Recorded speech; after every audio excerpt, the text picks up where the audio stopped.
Hello, hello, hello, and welcome to yet another episode of WhickTV, a cross-ideological space where we come together to discuss issues both political and cultural, from the silly to the serious. Gang, we got a good one for you today. This debate series is the second in a two-part series sponsored by Rebellion PAC. Rebellion is a progressive PAC led by 𝕵𝖎𝖙, focused on communication and strategic alliances across the political divide. Rebellion believes that we can't solve problems without talking to each other about them, and we strongly support the mission Wick. So here we are, gang. No one here has been paid to be here. No one's been paid to have a position. We're just going to be discussing contraception today. Is it good for our society? Should we legislate it or restrict it through the law and the force of the law? Why or why not? We'll get into it as we go. And I want to start by giving my guests here a brief introduction and a brief opening statement, and we'll just get into the meat of it. We'll start with Bagels. Go ahead. Awesome, thanks. I wrote out some opening comments, but the rest of it should be unscripted off the top. I want to thank Wick for organizing this discussion and giving me the opportunity to talk about this important and interesting topic. I want to thank Eucharist for recommending me to Wick, and I want to thank Vaush for taking the time to talk with me. I was initially hesitant to participate because I'm aware that my positions and arguments about this topic are unpopular. However, in the hope of good faith discussion about an interesting topic and with the advice and support of friends, I'm happy to be here. I should also mention that I'm Roman Catholic and as a result am part of the One Last traditions and communities who oppose contraception. That said, I would resist any preconceived judgments, first about my positions on any particular topic, including this one, and second, that my arguments about this topic are simply reducible to a position of irrational faith or contingent upon the demonstration of the existence of God.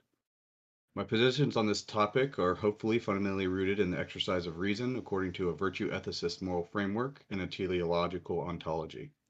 Both orientations have served as traditions of thought for millennia without contingency upon the previous theological questions I mentioned. I would also say that I take exception to the title of this discussion insofar as I do not advocate for forced birth or anything of the kind.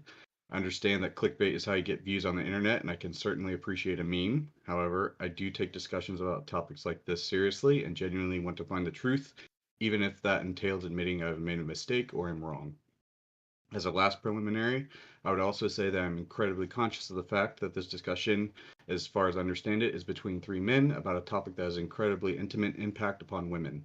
I don't think that this means we cannot or should not discuss the topic, but I do think it's important to retain that fact in the back of one's head. There's a level of existential familiarity with contraception that I do not have that is likely extremely important to obtaining the best point of view on this topic in particular. As a result, I will try to restrict my comments to what I do know makes the most sense to me and am persuaded by. To state my argument succinctly, I hold that contraception is a particular application of vice against the virtue of charity or chastity, and as a result is a violation of natural law, specifically as that has to do with human sexuality and its telos. Or in other words, contraception is contrary to what makes human sexuality intelligible, coherent, and good as the thing that it is. I would briefly begin by stating something fundamentally obvious. That is, human beings are the kind of animals who make moral judgments. Regardless of how we do so or the meaning that may or may not be behind our doing so, everyone makes judgments about what is good and bad. One of the most important ways we are able to arrive at such judgments is through understanding what the object of our analysis is. In so doing, we consider what the ideal or perfect instantiation of the object would be, and then its function and how well or poorly it attains to that perfection.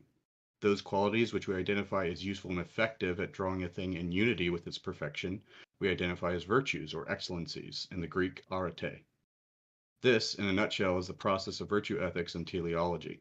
We can apply such analysis to everything in reality, including sexuality. Thus, we can come to understand what sex is both in particular actuality and in abstract perfection. Then we can turn our minds to sussing out what constitutes what is good and bad with respect to sexuality. In so doing, we identify various qualities or virtues that serve as guideposts to our moral judgments about both particular and general cases. Okay, well, thank you. That was quite in depth. I'm sure we will get into it in the meat of the discussion. Vaush, you're up. Yeah, as I suspected, I don't think this conversation is going to be primarily about contraception. It's going to be about morality, chastity, birth rates, human sexuality, and romance. Ultimately, the problem is that when we design doctrines that we use to understand the world and guide our decision making, a lot of bias goes into the ways in which we construct those doctrines. For example, he talked about sex being an intelligible, coherent, and morally good component of human behavior. The problem is that these loaded terms have been used and misused in so many ways that when I hear it and when I understand what it means in practice, what I think it functionally is PhD philosophy speak for I think these things are good because I think these things are good. There is a virtue that I think is fundamentally good that should be referred to as a driving motivator for human behavior in society, which is freedom. I think people should have the freedom to make the choices that they want. The idea that the state should be used to restrict people's freedoms because of an abstract belief in the necessary coherence of human sexual activity ignores the fact that it has never been coherent. There has never been a point in time where humans lived in perfect accordance with natural law because natural law does not exist. If you go back far enough in human history, you will see behavior which is, by today's standards, certainly for a modern conservative, incoherent and degenerate. There is no point in time you could arrive at by which people would not be behaving by these standards. There's no ideal past. There's no platonic ideal of what we're meant to do when having sex or when engaging in relationships with other people. We have to make these judgments based on modern understandings of what is and isn't harm on an interpersonal level. And I think there's a great deal of harm in both an immediate and in a, sort of a missed opportunity sense when we talk about the functional consequence of banning contraception would be, which would be the end to casual sex and reproductive freedom for women. Those are real harms. They exist really and truly and functionally. They hurt people in material ways that can be quantified. Not so with this abstract notion of a coherent idea of sexuality. Okay, and with that, I guess we will open up with my first question to both of you.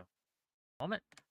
Okay, NBC News has reported an avalanche of conservative influencers on social media who are promoting messages that are anti-birth control.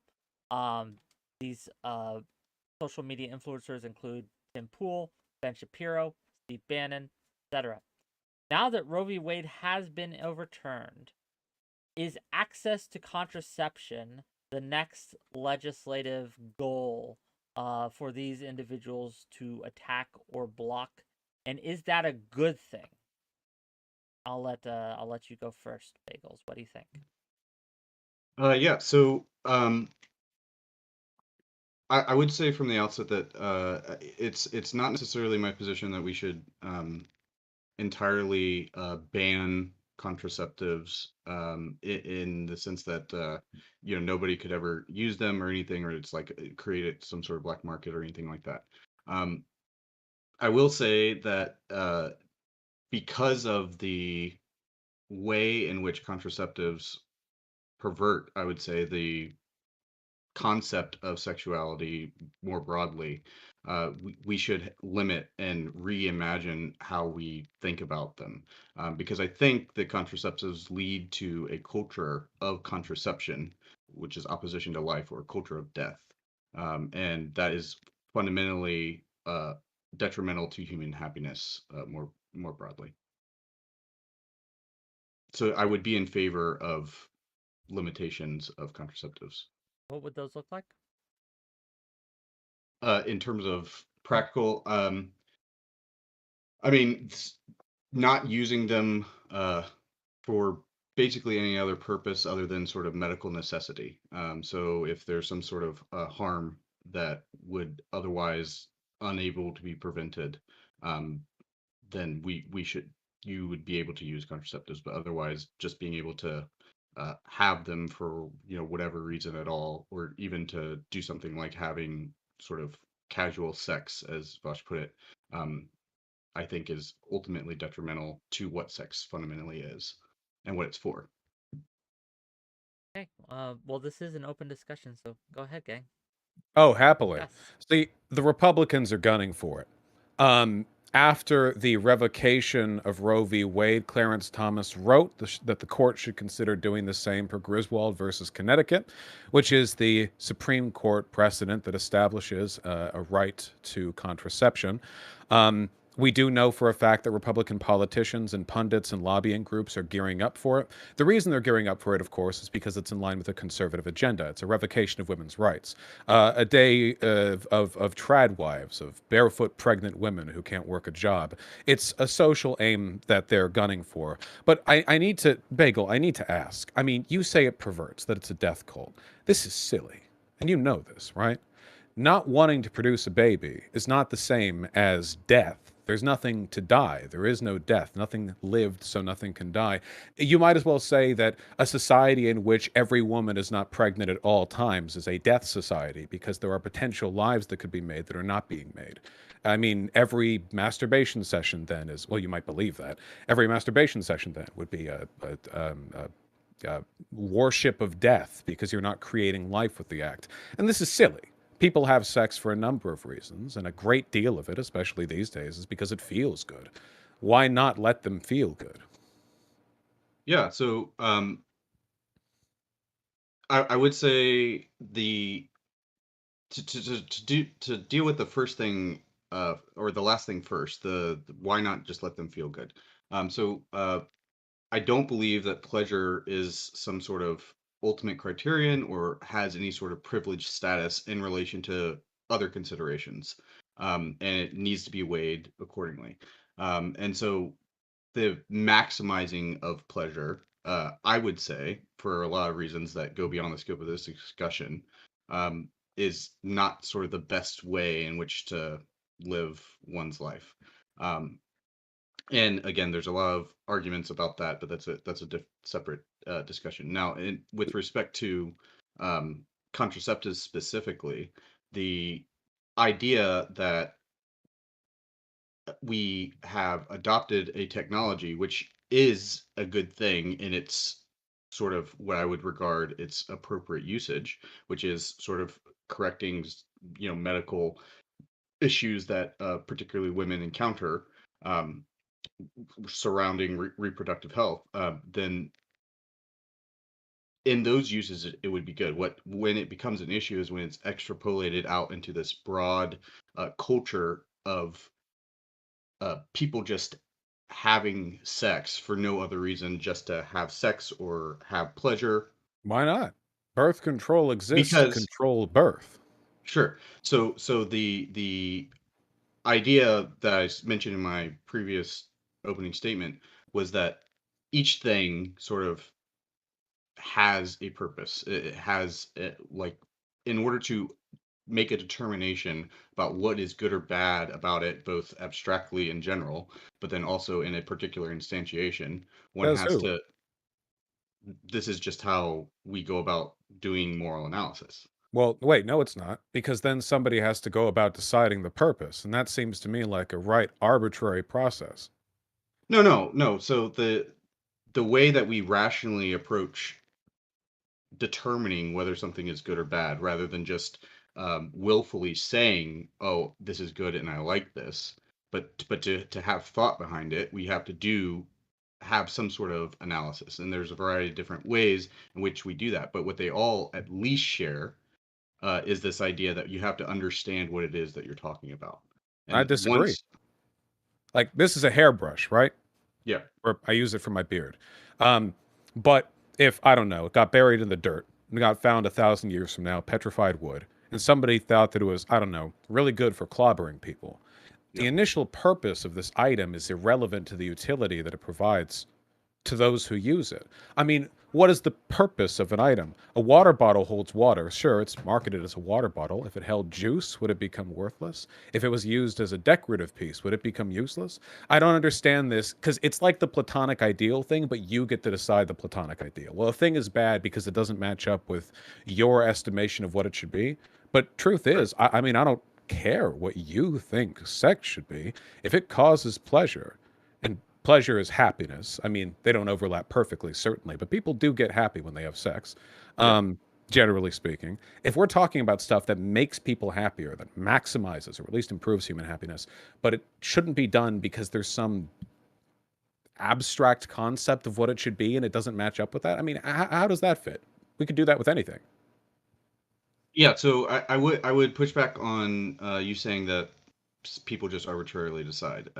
Again, which sort of I maintained is the idea that when we're out living life, we observe things and we come to just understand what they are at least are generally for. For the example of the hairbrush or the water bottle that you mentioned, yes, it can be used for other sorts of things, but what its sort of primary function or the reason it was created and designed was for holding, in the case of the water bottle, was holding liquid generally, is what you could say. And to say that it has to be water as opposed to juice or something else like that is just sort of semantics to a certain extent. It's trivial. Who But cares what it was designed for?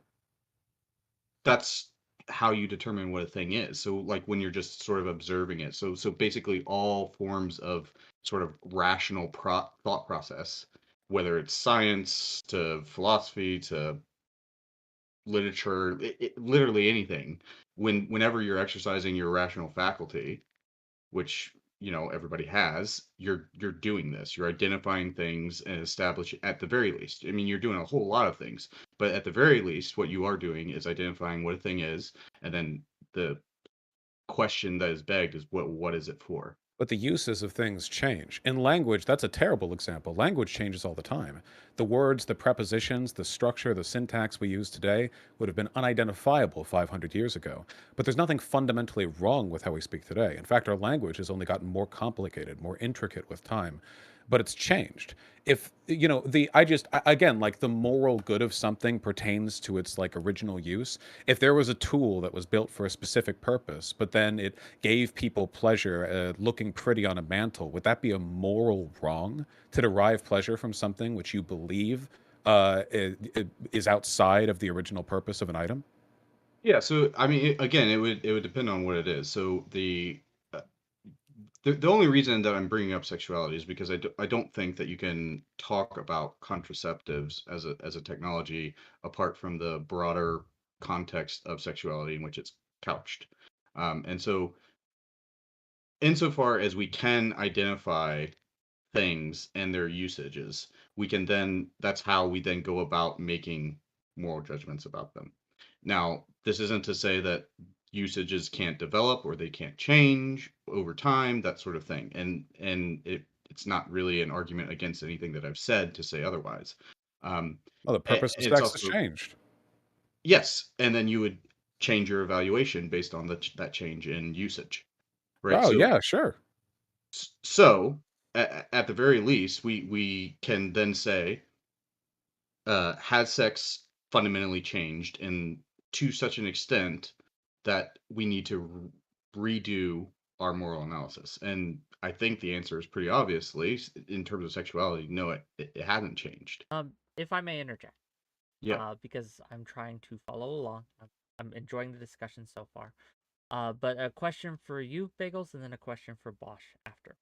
So, sure. Bagels, you mentioned that you do not think that sex and the purpose of sex has fundamentally changed in so much that you still think that contraception is antithetical to the purpose or what you view the purpose of sex is. So, That's right. again, right, and I want to drill down on this because I want to get from the conceptual to where the rubber meets the road. Yeah, Given that this is your belief and this is what you think, what laws would you support specifically? Do you have any kind? I know it doesn't have to be a bill that's currently going through, but if you sure. were Yeah. to design a bill that would limit contraceptions, what would it look like? Sure, yeah. So I will admit that this is outside of my area of expertise in terms of talking about specific policy. That's just not what I do.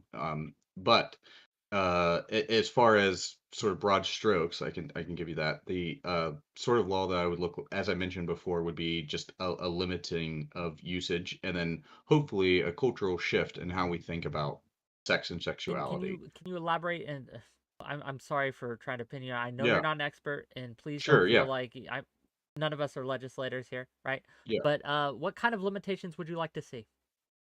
yeah. So having access, just essentially unlimited access to birth control would be significantly limited to some sort of expressed medical condition that without birth control you would not be able to deal with So or you would need like a overcome, doctor's that sort note, of thing. right? That's right. Okay. Yeah, yeah. Basically, some sort of medical certification as to why you would need a contraceptive. Um, Vaush. So even if sex or other things change over time, um, change is not always a good thing. Sometimes things can change for the worse. Is there any validity to someone who wants to fight against the changes that are happening when it comes to people engaging in certain activities in certain ways because they feel that it is doing harm? In other words, right? Maybe I can be more clear. Is there any change in how we view or act on sex that could happen that would cause you to want to limit that change or fight against that change with legislative power? If people don't like changing social standards when it comes to fundamental elements of human behavior, they have to make an argument about harm. The problem that I have here is the argument being made is, well, I have an arbitrary and impossible to define standard of what this biological function that was not created is supposed to be, and therefore any deviation from it is like bad. Except, of course, deviations from everything that we've ever created on a social level or biological level happen all the time because things have never been that clean. Humans traditionally squat to shit. That's what we used to do. Now we have toilets. A perversion of our initial design, our biological function left unfulfilled thanks to this technological innovation. Now we pee in showers. Now we have glasses, pacemakers. Nothing in the world makes sense if you apply it to it within this standard. So, would there be changes potentially that would cause, I don't know, concerns for me? Certainly. Here's a big one when it comes to the perversion of what I'd consider good behavior in sex: rape. Rape culture, or a tendency to ignore the consent of others, been around for a long time, mind you, doesn't mean we shouldn't get rid of it. If there are changes in how people approach or perceive sex that makes them more likely to ignore the consent of others, I think you can make a harm argument.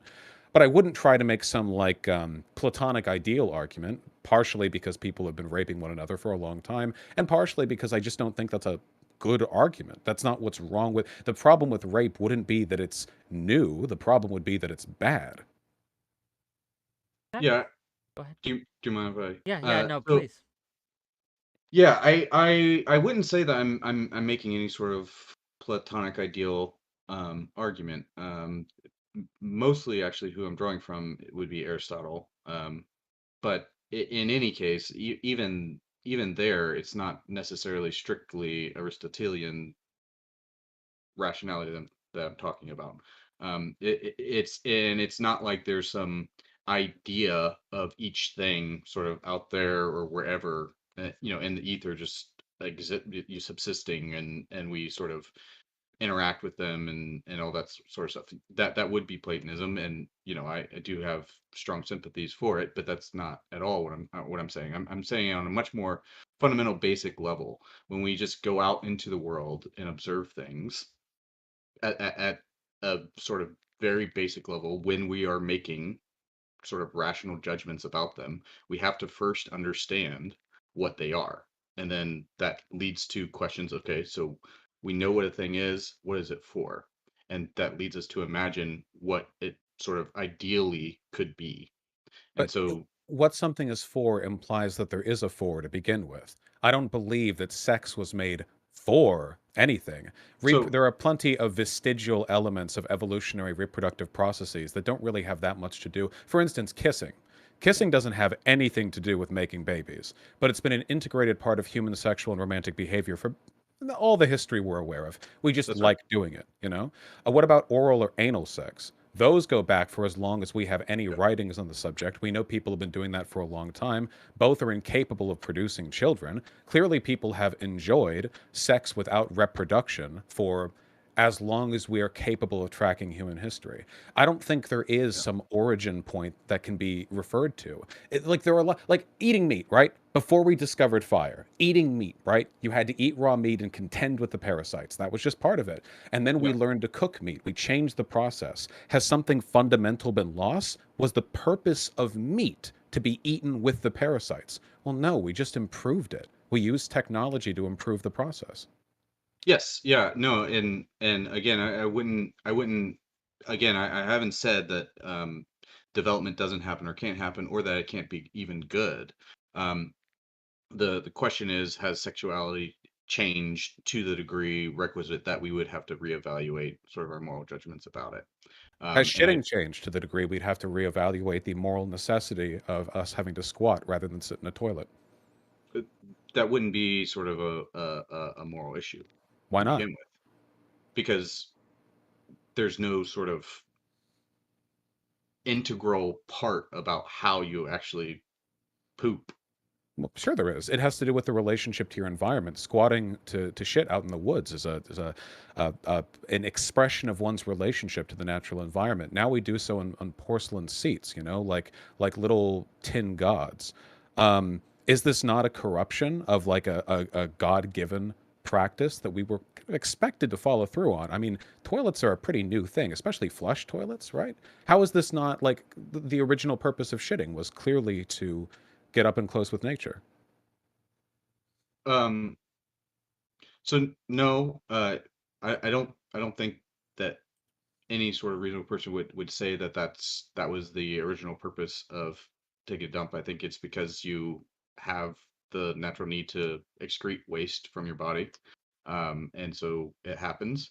Now, in terms of, you know, figuring out where you shit and, you know, the sort of logistical details of that, yes, you could ostensibly create some sort of moral quandary about that, but it's something that is sort of ridiculous on its face, and not at all sort of analogous to what Well, we're I think it discussing. sounds ridiculous to you because you have a bunch of like built up religious preconceptions about sex that I don't have. So to me, these sound identical.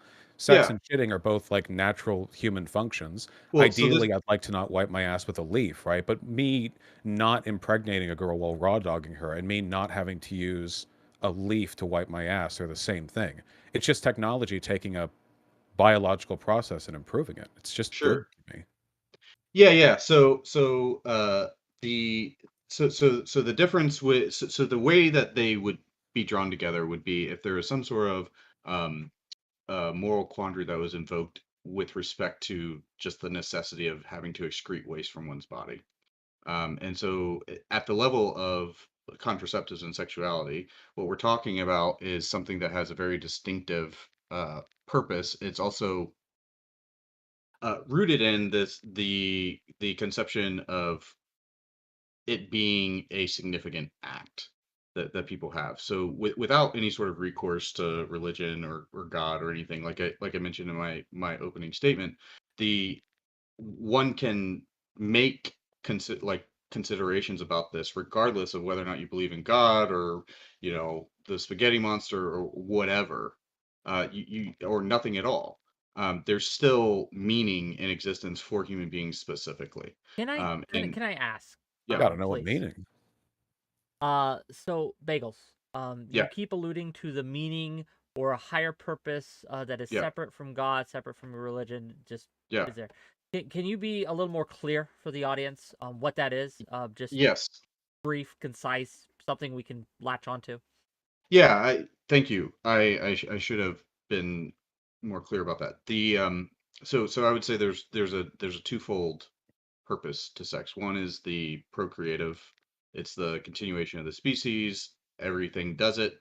And then second is in some form or other. And then the second would be the specific um, unity and companionship that is available to human beings in a way that's not to any other species. Wonderful. I don't care for something's purpose. A purpose is ascribed, but a function, that's something worthwhile. You know, in terms of creating something with a purpose, you can make a little wooden doodad or a tool or this, that, the other. It can have whatever purpose you like. But if a different function is found for it and it serves well in that function, this isn't a moral problem. You can make the argument Oh, that sex, well, it but you can make absolutely is. conditional So arguments. You can, so well, I let's just want to let's say, take. you could Okay. say if there was a tool that functioned Mm, unacceptably as a screwdriver, which was intended to be, but yeah, excellently as a hammer, and you just yeah, used it as a hammer, there's nothing moral wrong in its use of as a hammer. That's the function that it's fulfilling well. that's it. Likewise, you could argue sex with contraception, terrible at making babies, as it turns out. It fails in that function, but there are other functions in which it succeeds. Okay, so so for the first thing, with respect to the screwdriver that functions better as a hammer, at that point we would then, at least practically speaking, consider it to be a hammer and judge it. That is, make moral judgments about it or qualitative judgments about it based on how good of a hammer it is. And so we've totally jettisoned the standards of screwdrivers And thus it takes a new away from the purpose. from the instrument. That's right, and then it would change based on that. So another sort of example to bring up the one that you brought previously. So you use your hairbrush to comb your beard earlier. But let's say people started using hairbrushes to as like knives to kill people, and that became just a widespread thing, and everybody was doing it, and it just became ingrained in what we sort of understood what a hairbrush is, in the same way that we're talking about for all these different things. Then at that point, the standards of judgment regarding hairbrush would fundamentally change to accommodate the new function that it ostensibly took on. And my argument is that sex has not changed in such a way to that degree where that we need to create new moral categories. In response to the second half of what you just said, yes, contraceptives make it, hopefully the intent is to make it impossible to reproduce, to conceive a child. But then you concluded by saying that, but it does a lot of other things really, really well. And so the first thing that I would say is, what does it do really, really well? And so, if with respect to certain medical conditions that women face, that only thus that we only have contraceptives to sort of combat and heal at this point, uh, then that usage would be good. And as I said before, I'm totally for having those sort of limited usages. However, we then say, okay, what else does it do that's good that I would find objectionable? And I sort of assume that you would say, well, it makes sex really, really good, right? Because you can have just casual sex any sort of time without any sort of thing. And this would be analogous to my second purpose of what I understand sex and sexuality to be, which is that unitive purpose, and like companionship between spouses. Um, the way then the question becomes, well, is that benefit unique to contraceptives? And the answer is no. Ah, well, hold on Without here. contraceptives, you can have just as good sex as with contraceptives, and you can No. experience your sexuality to So its fullness this just as is without contraceptives. it's like a fish that doesn't know what water is, right? You're so caught up Yeah, in your biases, you've already conceded the point. If a tool can be considered to have a different purpose once its utility in a different regard is found, you must yeah, acknowledge that for the vast majority of people, most of the times they have sex, the purpose of that sex is for mutual pleasure, not to produce a child. If you make the yeah, argument that a screwdriver which functions better as a hammer has its purpose reassessed to that function and is judged by that function, then listen, there are lots of people for whom sex is a pleasure game. That's why contraceptions exist, right? Or contraceptives exist. That's yeah, why it matters so much to people that they can do this. And it has to be judged by a different purpose. Nobody judges casual sex by the fertility of the participants. That's Okay. contradictory. You don't go into casual sex, or in fact, most sexual encounters thinking, I hope this produces a child. In fact, I would go so far as to argue that that's almost certainly the case for all of human history. People don't just wait to have sex to have a baby. People know that having sex produces a baby, but usually people have sex when they're horny and around someone that they're attracted to. The Yeah. interest in having sex, the desire to fulfill, is our sex drive, not our reproductive intent in most cases, more so today than before even. So I would argue that even by your logic, we must acknowledge that sex has multiple purposes depending on what it's good for. And if it's good for pleasure, social attainment, whatever, if that's Yeah. something it's functioning well in, then that's the purpose it should be judged by, which contraceptives facilitate, or anal or oral sex, homosexual sex in many cases. You know, there are a great many things you can do that not produce a kid. And if you're looking to have a kid, if that's the intended purpose, then yeah, stay off contraceptives, do vaginal, do cream pies. But that's clearly a different thing. That's why couples will say stuff like, we're trying for a baby. What, you mean you weren't fucking before then? You've been together 5 years, now you start? Well, no, what they mean is they're doing a different thing now. It's not just sex. They're trying for a kid. I'm going to let Yeah. you respond, Bagel, but after your Sure. response, I do have a question for Vaush. Go Cool. ahead. Well, okay, so I'll try to be brief then.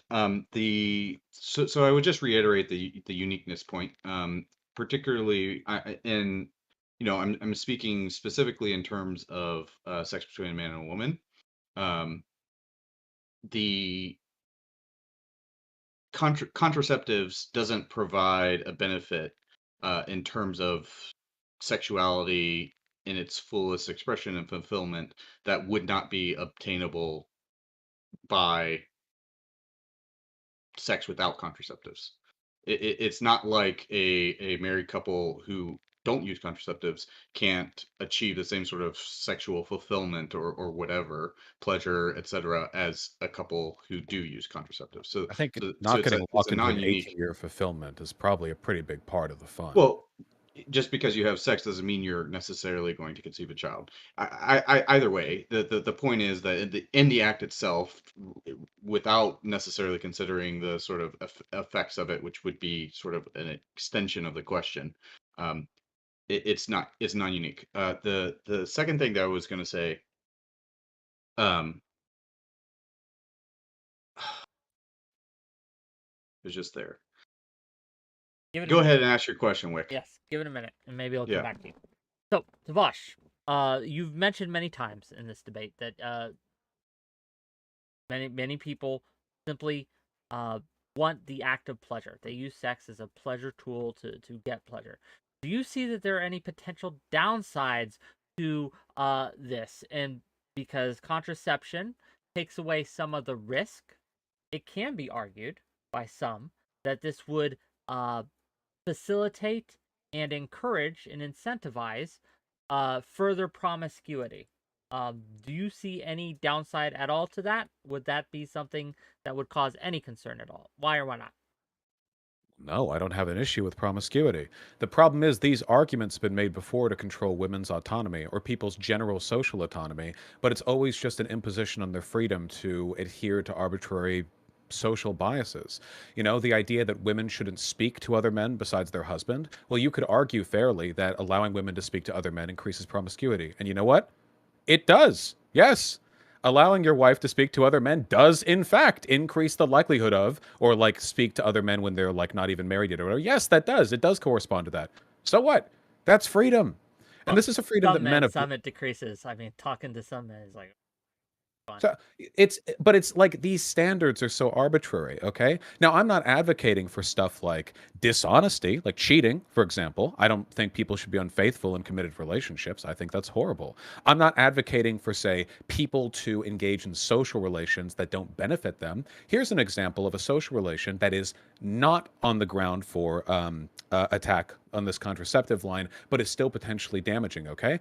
What about going out and like partying too much? That's the thing that a lot of people do and it ends up getting them in bad situations. But we're not making the argument then that like, oh, okay, well, much in the same way that contraception allows for irresponsible reproductive choices, now going out and like socializing too much, that's also something we have to crack down on. We could strip away right after right after right in the effort to get people to behave ideally, but that's just not what America, what human life broadly is about.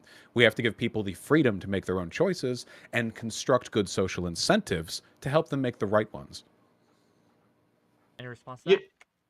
yeah, sure. I think it's great that Vaush brought up autonomy because that is an important topic, especially today. Lots of people are interested in it. I would say first of all that where that comes from is Immanuel Kant. He's the sort of first guy who really develops a robust account of human autonomy on a sort of philosophical level. And it has certainly dictated the way that we talk about autonomy today, um, particularly in Western countries. But even for him, uh, one's autonomy was limited by what he identified as the sort of the natural laws, that is, those moral judgments that one is able to sort of rationally arrive at through just simple living in the world and observation of the phenomena and things that are in the world. Like what? Um, like what? What freedom should be curtailed on account Oh, for these natural laws? yes. So, uh, freedoms where it hurts other individuals, for instance, that was a huge deal for Kant. And then you have J.S. Mill, who's talking about the no harm principle, and he develops that as well. And so, there's certainly Can you give us limitations an to example? I'm autonomy. sorry. I don't mean to interrupt, but actually I Yeah, do. yeah, Give us a can you give us, because it's easier to sure. grasp and to crunch, an example where you say, because you mentioned a freedom that harms other individuals. What is a freedom in your mind that has a potential or does harm other individuals? And we can talk about that. Yeah, so for instance, you don't have absolute autonomy in the sense that you can't just do whatever you want.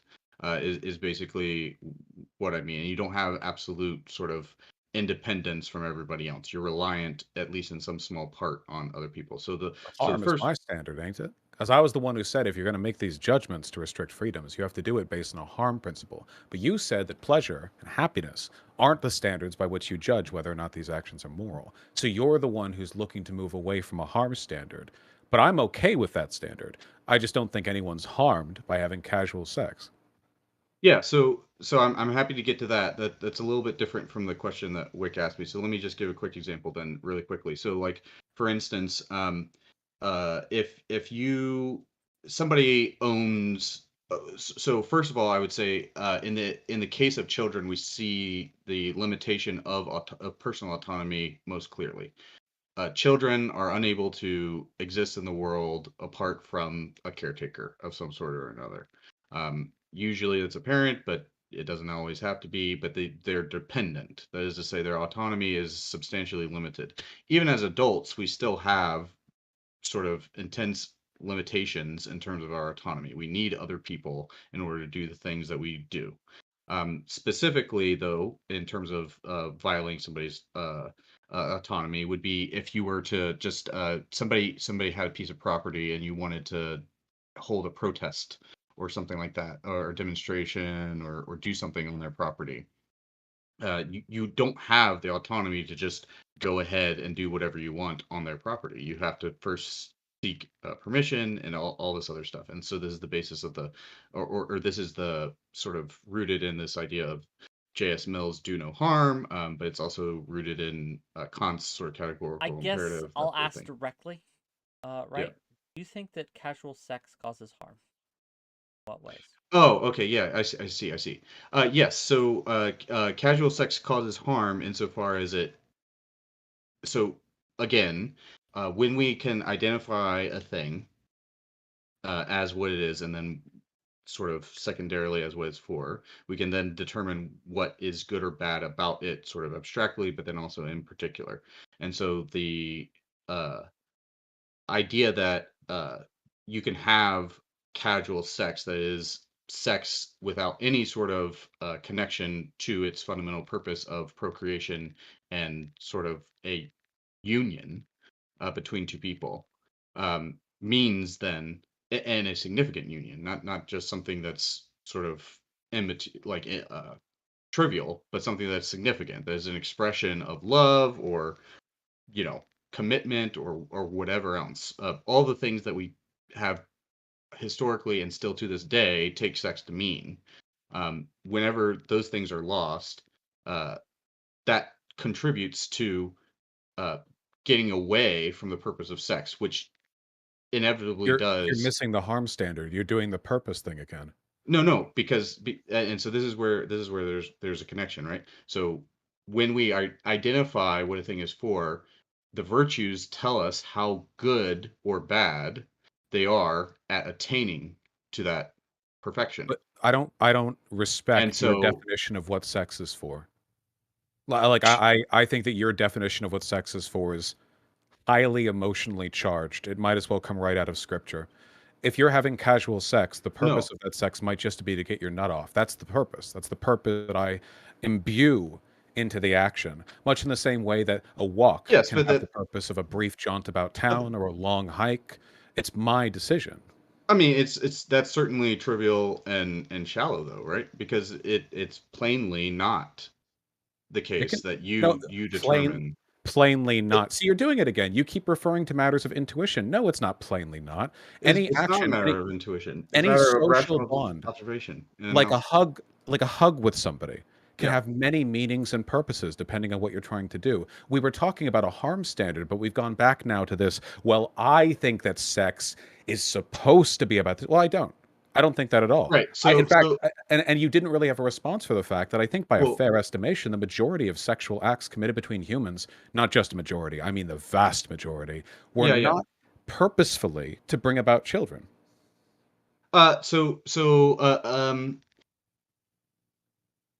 So I would push back on that, but to get to the first thing about the harm. So what I'm trying to say is that the virtues and the perfection are what define what is harmful or beneficial, right? So the whole point is that by being virtuous, by attaining to a perfection as it's been identified, not through the expression of will, but through the observation of the thing and the and sort of rational analysis of what that thing is. One is able. There's happiness or goodness is achieved. But For human beings, that's it's just happiness. For the thing evidently not itself, true. it's goodness. People No, enjoy so no, people enjoy casual sex. It's the purpose that they imbue into the sex they're having. If a person wants to spend time with somebody with the intent of making it a friendship or a romantic partnership, sex to make it simply pleasurable or to bring about children, these you don't have the authority to decide for them what the purpose of their actions are. You can talk about, yeah, well, biologically the purpose of our sexual organs is to reproduce, and that's true. I agree with that. But yeah, there are plenty of things about our bodies that are supposed to this and that we don't respect at all. I'm wearing glasses. You're hearing things through an ear set. Like you could run yeah. that back infinitely. We're not anarcho-primitivists here. If you want to make a moral argument for what we're supposed to do, we're supposed to be, well, you're going to have 1,000 people in the room and 2,000 different interpretations of any given event. It's not even consistent within Catholic scripture, right? There are plenty of arguments, even within religious groups, as to the acceptable, tolerant bounds of what should or should not be a relationship. This is why there are so many ideological gulfs between Western religious people and Islam, because many Islamic countries think what you're saying, except about all male female interactions. That's why they have their women wear burqas in Saudi Arabia, because they think the purpose of eye contact between a man and a woman is to instill that bond, that love that shouldn't be tainted or made frivolous by allowing women to look openly at men. And that's the same logic you're using. I think your argument that sex is purposefully X is the same as their argument that eye contact between a man and a woman is purposefully Y. And I reject both, of course. I just want to see people be happy. And I Yeah. respect the harm standard, but apart from that, I just don't care for the purpose. Okay, I want to get us back kind of again. We keep going into this heady space, right? I want to I love try it. to bring fair enough. Try to bring us back to kind of like the grounded what this means for people Yeah. if these standards either get applied or do not get applied. And a question for you, Vaush, if I may, right?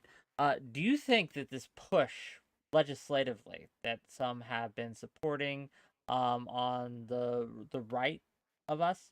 Do you think that this is perhaps a proxy battle for something else? That they are using this as kind of like a thin end of the wedge, or do you think that this is their goal, just their straight up goal? I actually don't think it's a wedge because Hmm. contraception is so popular that there's no adjacent goal that you could be working towards through that. It's like the path of most resistance. Like it's something like 90% of Americans or more support contraception. So there's no other position you could arrive at. They would get more voters like arguing a flat earth theory than they would arguing to completely revoke contraception. Then I think it's an end goal for them. I just think that the whole like females barefoot and pregnant thing is kind of the end state of social conservatism because it's so heavily rooted in male sexual insecurity.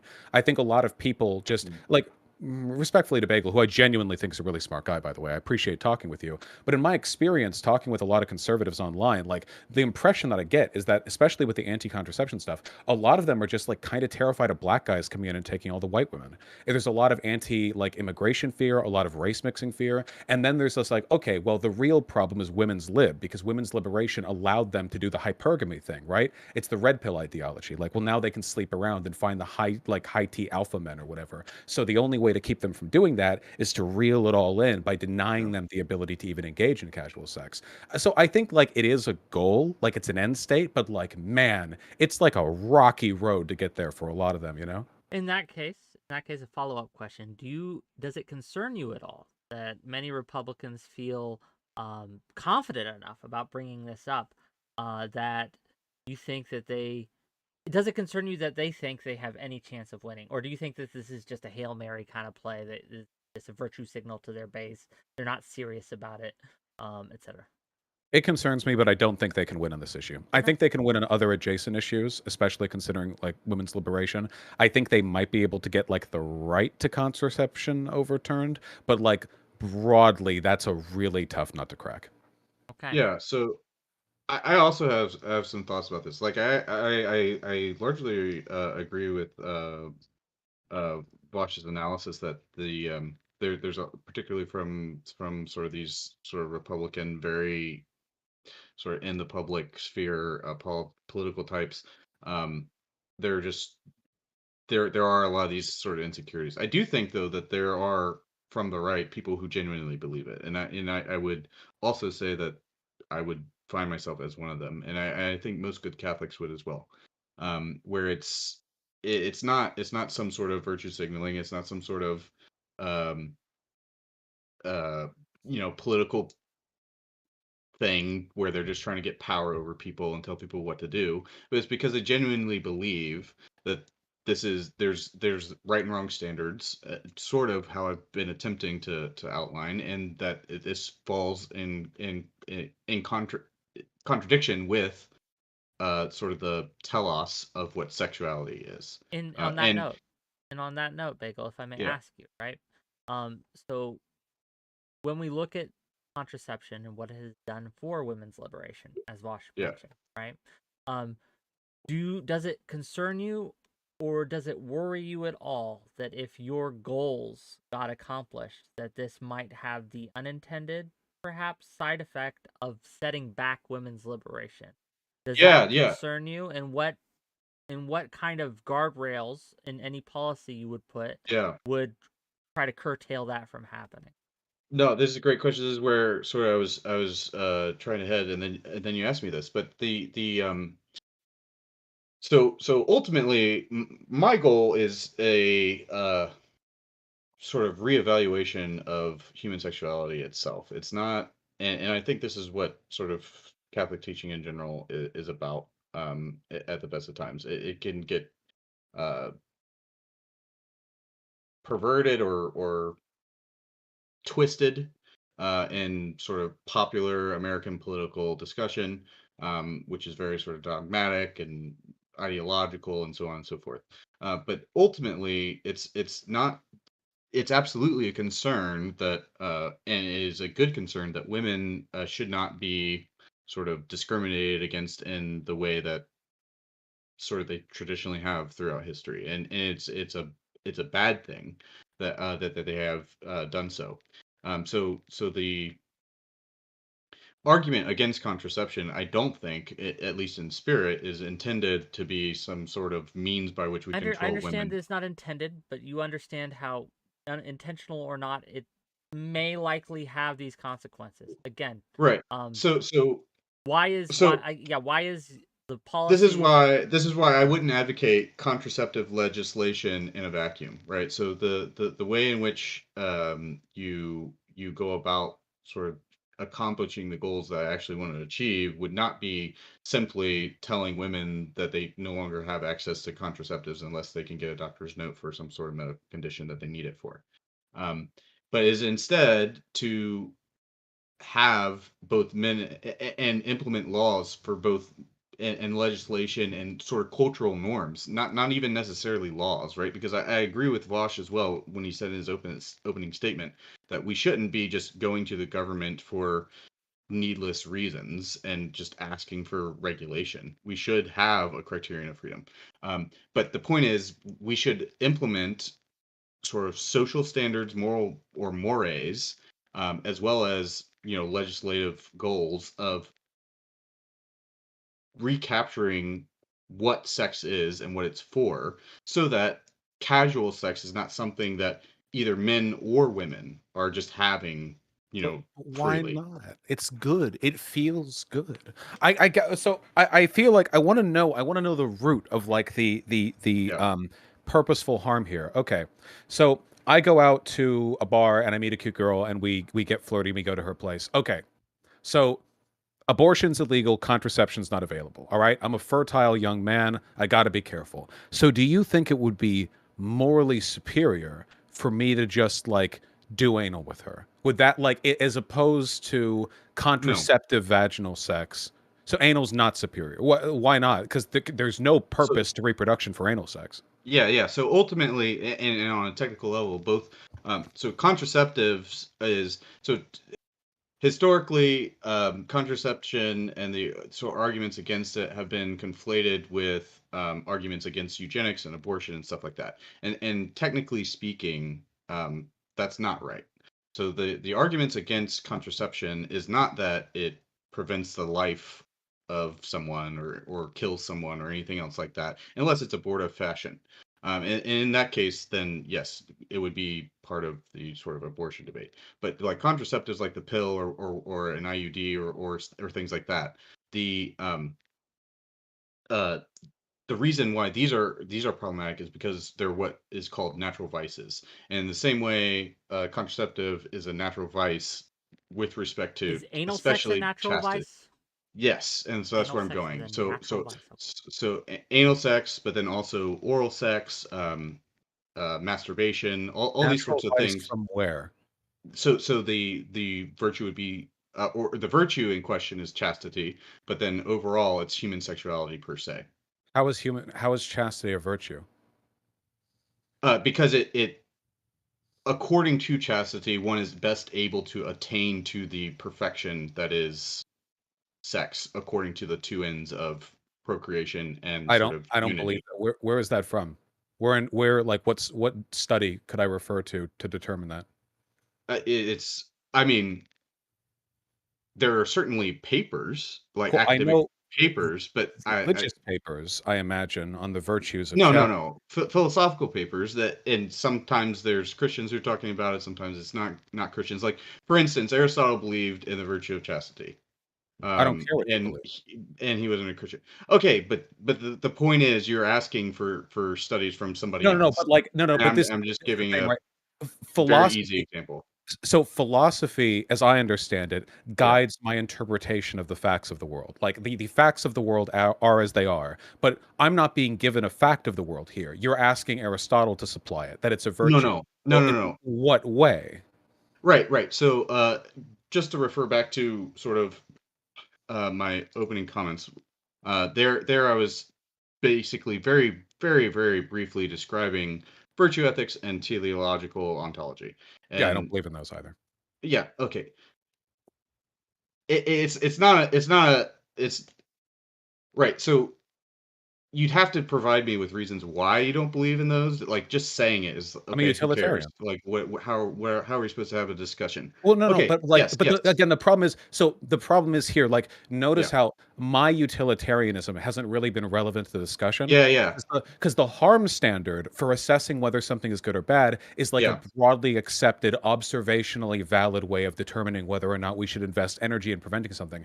But you have to keep referring back to like abstract, unfalsifiable concepts of virtue or what is intended or what is purposeful to make statements about the world. Whereas my philosophy, my framework guides my understanding of the world. Yours tells you what the world is. You're seeing harm where, as I understand it, it doesn't exist because you're told, well, that's harmful. I don't know yeah, how you could look at casual sex and see harm. I don't think chastity is a virtue.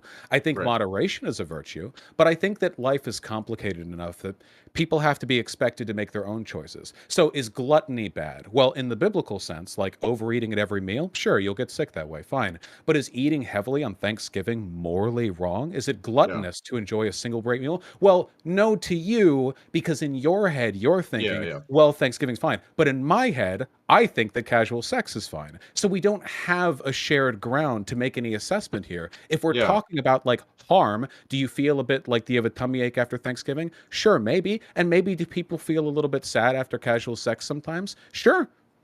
Okay. And then should we never have a big meal for our tummies might ache? No, we have to be yeah, yeah. personally responsible. Yeah, yeah. No, I get you, and I hear you. So the thing that I would say to that is that um, up to this point, we had sort of been there had not been any sort of direct challenge to sort of my sort of virtue ethicist orientation.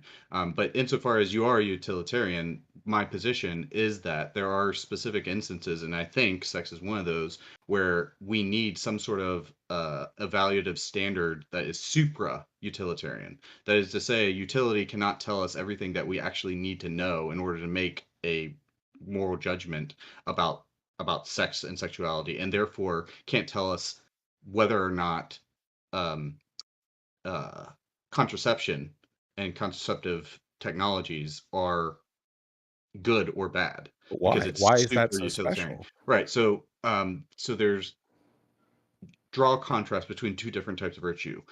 So you have virtues like honesty about property or sobriety. Those Eh, are all sort of fundamentally utilitarian in character. The whole point of them is just the obvious material well ordering of human life that you have if people have those virtues.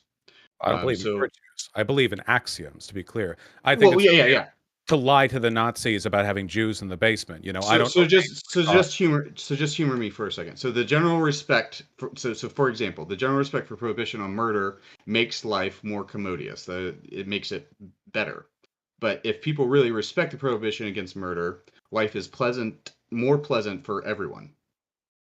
But this argument is comic because utility presupposes the life of those who are to be foremost to the victim, whose life is not inconvenienced. It just isn't there anymore. He isn't there to complain. So the utilitarian argument has to be on behalf of everyone else. Though true, it is highly comic and is not the foundation. The objection to murder specifically is super utilitarian. And so in this way, it's different from something like honesty about property or sobriety. I don't agree at Um, all. I think you can factor that into your calculations.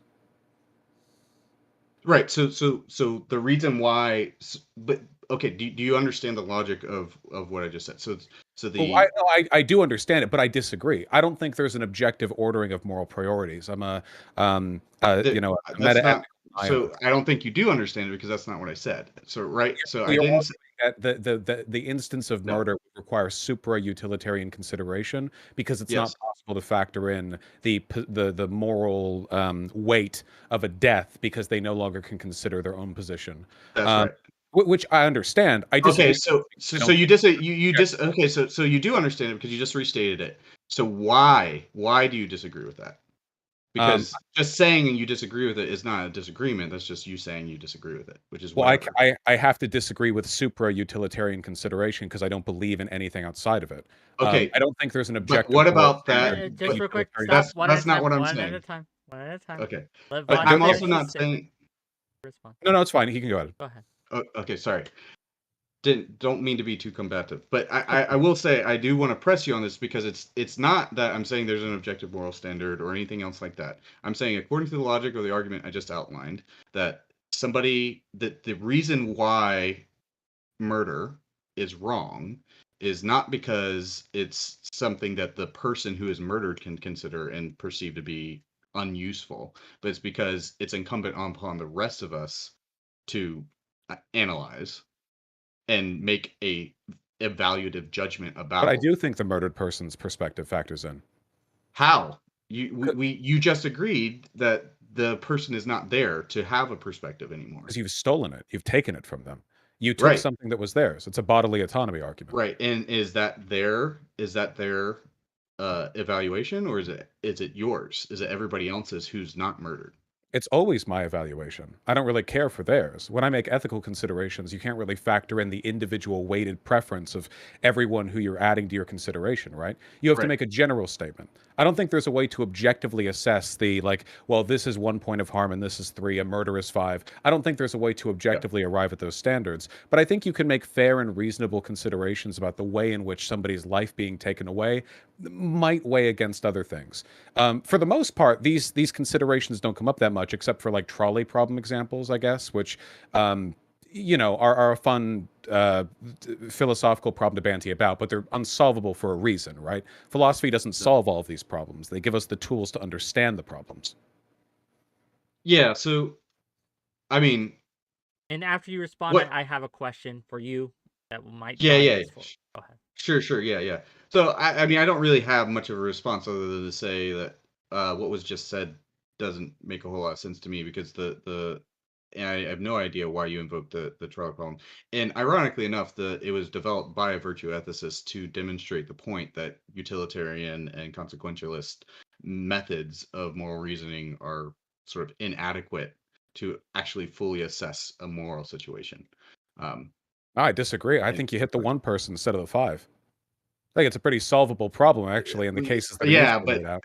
I But mean, that's you Kantians, huh? That's you guys. But you're still killing someone. Yeah, you caused less people to be killed. Yeah, again, the complexities are in the edge cases. For the most part, what is yeah, right, what is good, I think it's an easy answer. The question, the hard stuff is how do you get there? And I think that casual sex is a good, it makes yeah, people feel good. It makes people happy. No harm is done. I mean, harm could be done, but harm could be done in any social interaction. Fundamentally, yeah, casual sex doesn't right. cause harm. And given that, I think it's a fine thing to promote. I don't think it promotes Yeah. broader social harm. I think So the so opposite. so I'm making the point that we have to we do have to consider the consequences of casual sex. We also have to consider the utility of casual sex, but there's also more to be considered. That is the sort of standards of what sex actually is. What? No, no, no. It is what it is. It is a thing that feels good. Sometimes it leads to kids, sometimes it doesn't. The fact that you are arguing that it's a moral No, wrong to do anal sex is indicative of the fact that this is, respectfully, this is all religious gobbledygook.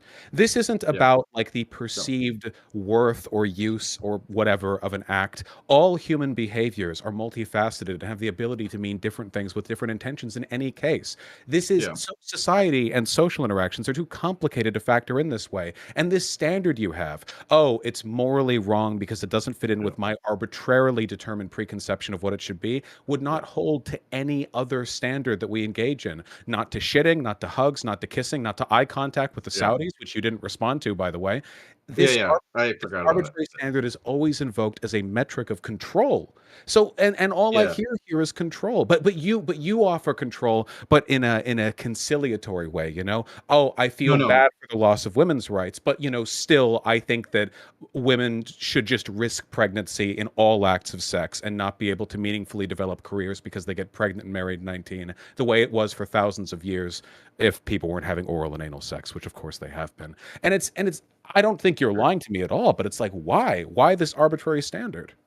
Yeah, yeah. So I mean, I wouldn't say it's arbitrary. I also have repeatedly said that without reverting to any sort of theological claim, that we human beings in the process of just observing and living in the world, uh, do this when they're making moral I observe evaluations. the world. I think Whether or not they so, believe in yeah. the existence of God, whether they believe in the existence of the spaghetti monster, whether they believe in the existence of Zeus, whether they believe in or they say that God doesn't exist at all and it's just nothingness.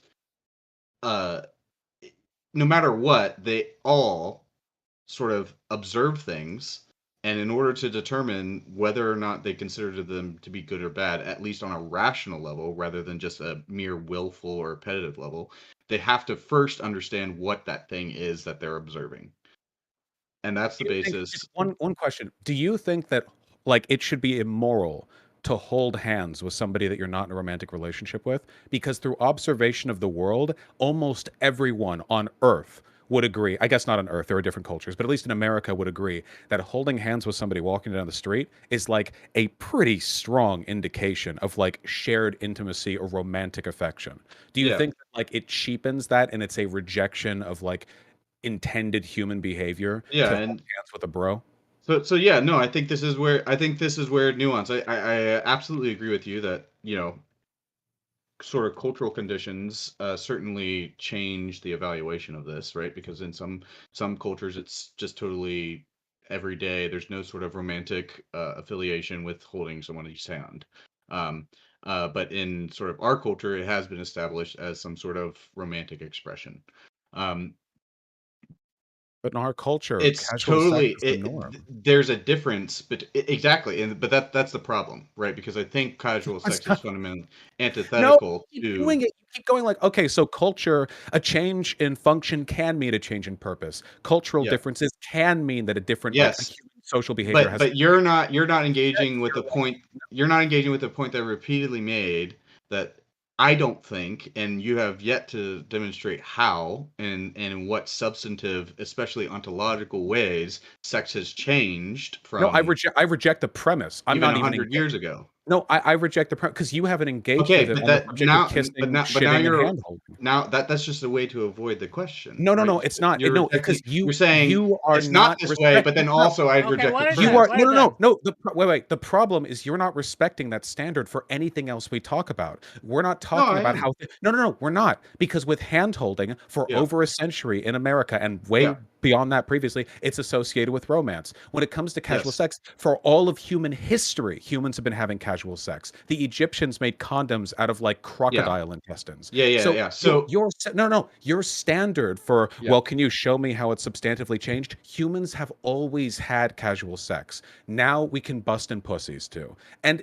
that the meaningful standard there in this case is a 50% increase in hole saturation without risk of pregnancy. If that is a substantial enough difference that it means you have to, like, I reject the idea that you even have to assess the quote intended purpose of a social behavior in order to determine the moral worth of deviating from said purpose, because that's not how we work, and it's also not how you interpret any other social behavior. Yeah. Again, Saudi eye contact, hand holding, all of this stuff. Okay. We look at it and we make assessments based on real world observations of harm. The Yeah. Saudi shit is bad because women shouldn't have to wear burqas their entire life. You should be able to hold hands with whoever you want, even if people will assume it's your romantic partner. And if with sex you want to have a baby, just don't take the pill. I gotcha. So the with respect to the hand holding and the eye contact, I should address that. I certainly sort of addressed it in my head, but then either it was interrupted because I brought up casual sex, and then you jumped in and were sort of repulsed by that. But in any case, the point is that I'm not repulsed by it, it. I just think you're not, it's like a fake you're standard. repulsed. Well, you're repulsed by, or it seems like you're indignant towards my position. But In I've any case, pointed out how it's and you jumped in. inconsistent. Yeah. Okay. This is where, because I haven't had the chance to address it properly, which is my fault. So to address the holding hands thing, I think you're right insofar as culture creates mores or standards of sociability and stuff, and it is sort of how we morally evaluate each other, is how well or badly people sort of attain to those sort of cultural standards. So insofar as you are habitually holding hands with somebody who you're not in a romantic relationship with, and all this other stuff, and you are fully cognizant of sort of the standards that the culture you're in has, like these pretty significant um, assignations of meaning to that action, then it would be problematic. There's a scale though of like harm. You think it's morally wrong? I think even you would. I think even you would. So no, I don't. I don't know. I don't know if I would go so far as to say morally wrong, just because of the scale of it. Right? It's the scale of it contextually matters, and you can't. Interestingly enough, according to both a utilitarian and a consequentialist framework, you can never take into account the scale of an action, right? Because you aren't considering the action in itself. You're either considering the utility that that action brings, or you're considering the consequences of the action. But the action itself remains unexamined, and this is why virtue ethics is necessary, because you can then I don't believe investigate. Yeah. Okay, I can tell. I understand. We're kind of circling the drain on this. Sorry. No, it's fine. Fine. I just want to know what harm there is in casual sex, because you alluded to scale of harm there. Yeah, But I keep asking about harm, and then it keeps going to, well, I say that sex has this purpose, and it's immoral to not do that purpose. So I don't say that sex has this purpose. I think that has been established through, thousands or millions or however many years humans have existed and have been having sex. Can you want to say polls on people from people have determined two things. One is for reproduction, and two, it's for a sort of almost at least significant, but I would say for most people, it's a mystical union between two souls. No, it feels good. People fuck because it feels good. Romance can be a part of it, but the idea that historically sex has been a magical Disney bond between people is absolutely not true. Wait, you've never had sex. You've never had head so good it sent you to the mystical plane. Okay, not from every person who gave me head. No, that's like a selective thing. I have standards for that. There is significant. I'm sorry. It's not. I don't want to be conflated or drawn into this idea of like this sarcastic magical plane of existence or anything, but there is significance and weight and meaning to sex that everyone has acknowledged throughout history, as long as people have been having sex. Even agree with that. I know you agree with that. Fundamental problems with your argument, okay? One, it's inconsistently applied. There are every element of human society and what we do has been shaped enormously over time, and people do different things for different reasons, but there's no moral outrage about that, not necessarily at least. Two, people have been having casual sex for all of human history, and we know this for an undeniable fact. The idea that, like, for ages humans thought it was a sacred bond, and then only since 1961 or whatever that has changed, that's not true. Right. And three, and critically here, the idea that something is immoral because it deviates from the assumed purpose of an action based on some like historical hegemony is ridiculous. We don't look to like the popularity of a behavior or action in order to determine whether it's moral. Like humans, that is like a regressive to a point of like epistemic failure. Because if you applied that standard to everything, it would be like, oh, well, we finally settled on a set of human behaviors that meet with the like hegemonic standard, and we're all like apes in the woods. That's just not a standard we apply to anything. I mean, you're attributing to me a lot of things that I haven't said, and maybe that's just my lack of communication. Perhaps it's not a lack of communication. These are the things that you believe. I'm just telling you the things that you believe. You have referred to millions. I haven't said any of those things. And so, wait, hold on. Did you not say? No. I can't let you run. Yeah. Did you not say that we have a common understanding of what sex is based on millions or thousands of years of humans? Okay, so that's one of my arguments that you did say that I. Yes, and that is a sort of understanding of what sex is based off of however long you want to attribute. Let's just say millions of years, millions of years of experience. It has no sort of recourse to any sort of abstract objective standard. Studies. Well, I'm sorry. Wait. Millions of years of human experience isn't an abstract, unobjective standard. Do you have a study on what people 1 million years ago thought of sex? Can you go to like Three Kingdoms, China, and do a poll on that? You really think you're literally saying like, oh, everyone just knows this? That's what you're saying. You're just saying it in more words. That's the most abstract a standard can be. I mean, I am thankful for you taking the time. At this point, I'm sort of feeling like we're getting into the land of the sort of water is not the same thing as aqua, which is not the same thing as H2O If realm. were I In the the person sense you that, thought I in the was sense in the that, context of that debate, you would have yeah. won by now. And you know what? It isn't. They're two different words. With regards to like So, this are you going isn't. to let me finish what I was going to say, or are you It's just not going to semantic. react Well, to I nothing? want you to explain to me how millions of years of humans all believe this isn't Yeah, an arbitrary standard. Okay, it I'm just gonna jump in here.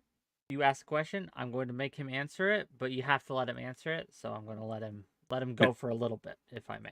Go ahead. yeah. So it's I mean, first of all, this appeal to studies of people, however many millions of years ago, or even just thousands of years ago, is sort of beside the point. Like it distracts away from the substance of the conversation. Secondly, and it doesn't engage with the point that I'm trying to make. Secondly, it's totally routine, and everybody does it, including you. That in argument we go to historical, practical experience of lived existence. That's just that's a reasonable and perfectly natural and common way that people go about having these sorts of Yeah. So discussions, and there are that's all I'm doing. So I'm not. anthropological So papers. if you want to say, that, um, you know, human beings haven't understood sex, at least in terms of the very two basic and very general and broad functions of reproduction.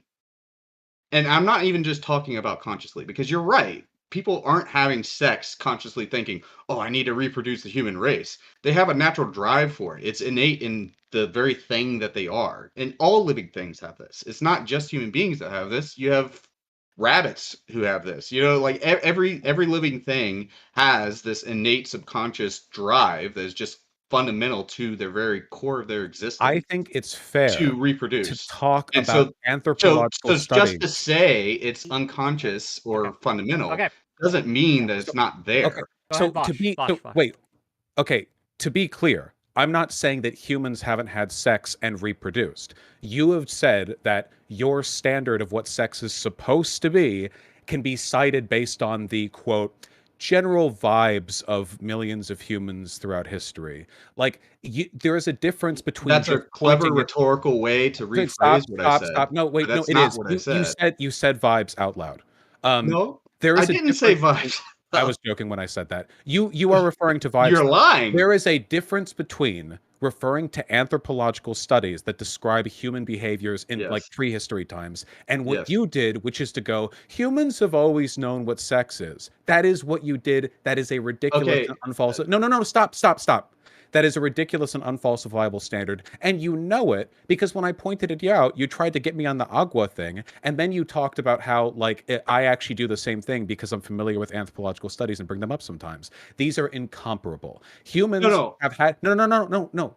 Okay. Humans have had sex for many reasons throughout history. Yeah. Largely because they wanted to produce a child, because they wanted to bond intimately with somebody, Yeah. or because they wanted to have a lot of fun. I think that's probably the biggest one because that's the direction that our Yeah. sex drive pulls us in. The sex drive doesn't make us want to reproduce necessarily.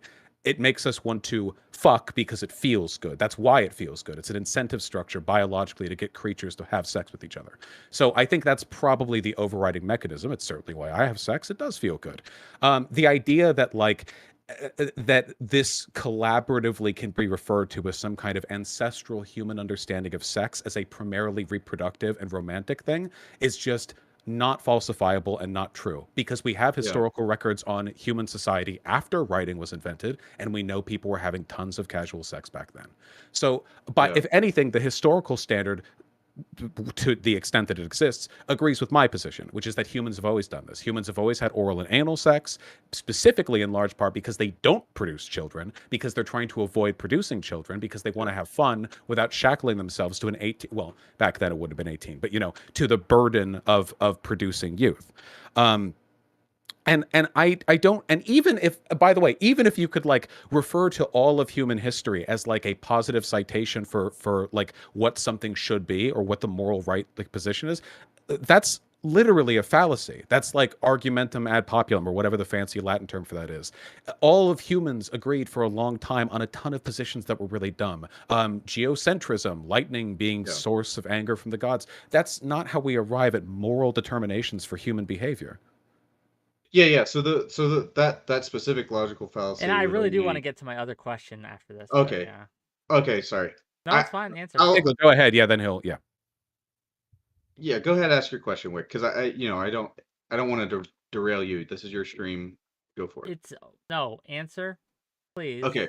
I'm Got it. just letting you So know so the very back and very forth isn't briefly, I would endless. say that that logical fallacy is only applicable insofar as it's has some sort of contrast to sort of instantiate it. If in fact human beings have retained this idea that sex is for reproduction, whether conscious or unconscious, subliminal or whatever, as a matter of just drive of existing at all, um, and uh, commitment with another sort of individuated human being, then appealing to the history wouldn't be an instance of that logical fallacy. And for fun. That's also a historical citation you could make. That Maybe the that's reproduction and the that's bonding are actually the vestigial parts, and it's really that's supposed to that's be correct. And so this is where you actually have to do a rigorous analysis of sex itself. Is it primarily for reproduction? Is it primarily for pleasure? Is it primarily for we don't do the this with any human social unity? behavior. Literally nothing. Holding hands, You kissing, spending do. time together, hugging. No, we don't. We You never do, say, it's just a oh, smaller scale. by citing all of human history, we have determined that 51% of No, historical no. humans believe that hugging was a romantic gesture, so it's actually immoral to hug people So casually. so That's so that's so what you're saying, but for sex. it's not, because I'm saying that citing human history is just one very You pretty haven't cited significant human history. You reason. cited like a vibe of human history. No, I Yeah, haven't. Okay, yes. okay. I've No, said yes, no, in yes, general. no, But yes. anyway, You go don't ahead. agree on this. I understand. I have a Yeah, question for you, Bagel. yeah. Okay. Right? And so maybe this will carry the conversation forward, maybe not. We will see. So you mentioned earlier, much earlier, that you believe anal sex to be immoral, right? Yeah, And I would assume you'd also include oral in that. Is that correct? yeah.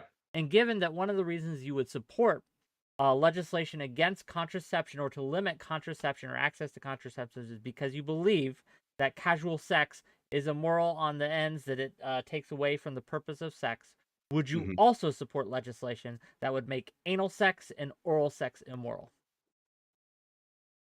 Um, Or yeah, there would no, be that some punishment, sorry, with the immoral thing, like illegal, like yeah, legislation that would uh, penalize people who engage in yeah, these yeah, yeah. activities. No, yeah, this is difficult. I mean, there's certainly people in my neck of the woods, so to speak, who would advocate for that sort of thing. I have a really good friend who's spoken a lot of truth in my life, and he, there are periods of times where I was at my most ideological, and I definitely perhaps leaned or flirted with those sort of outcomes. But I don't think long term that is right.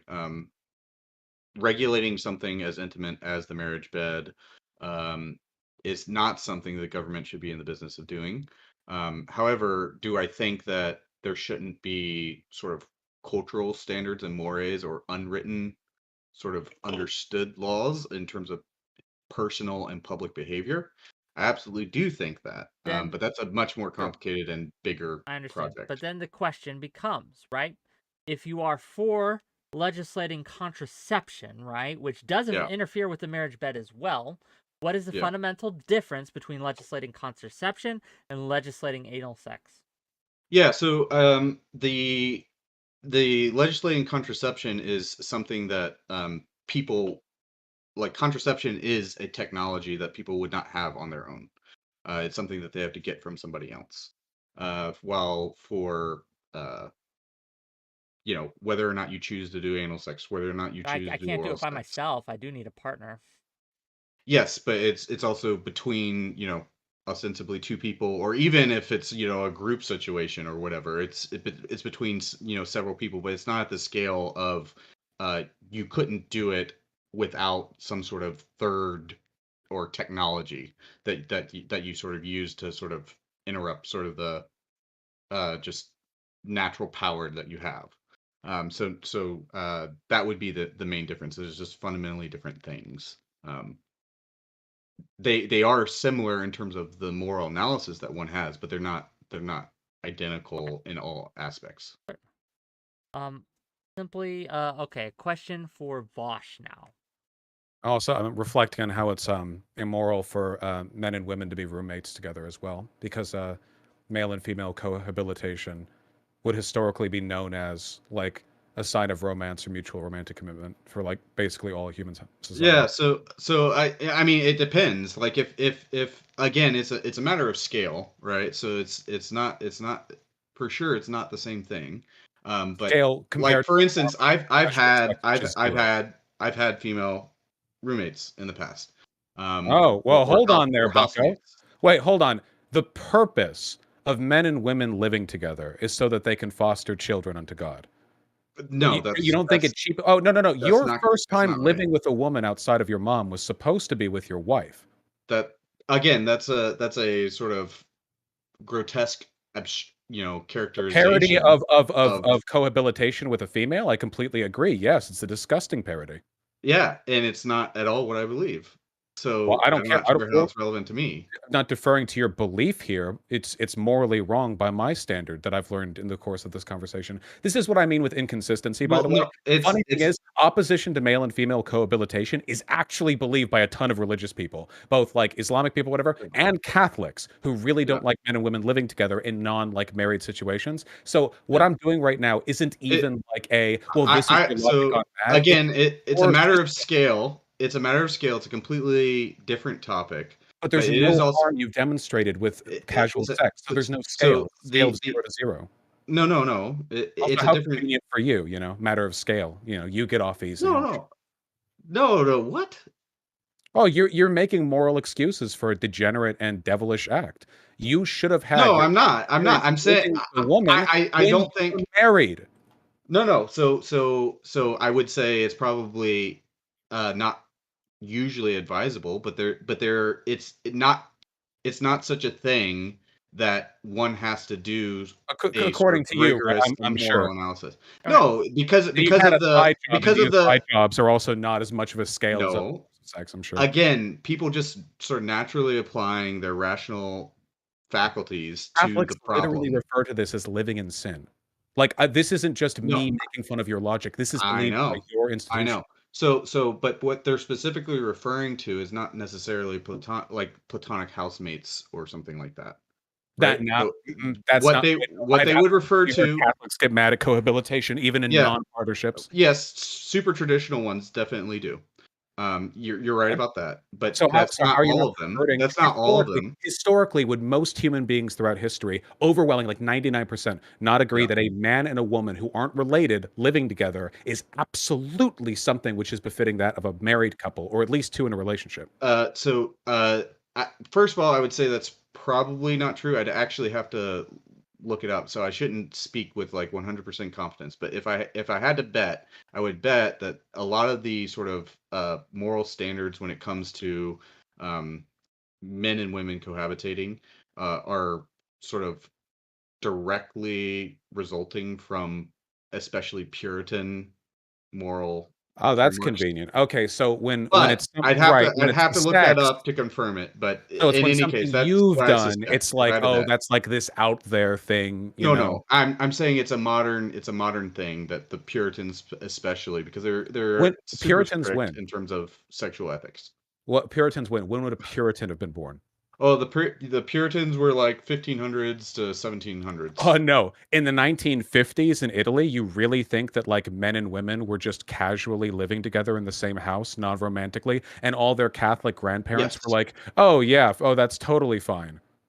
Okay. So first of all, the 1950s is after the Puritans, right? So the Puritan moral framework would have already taken impact upon the world. I would But argue. secondly, Mhm.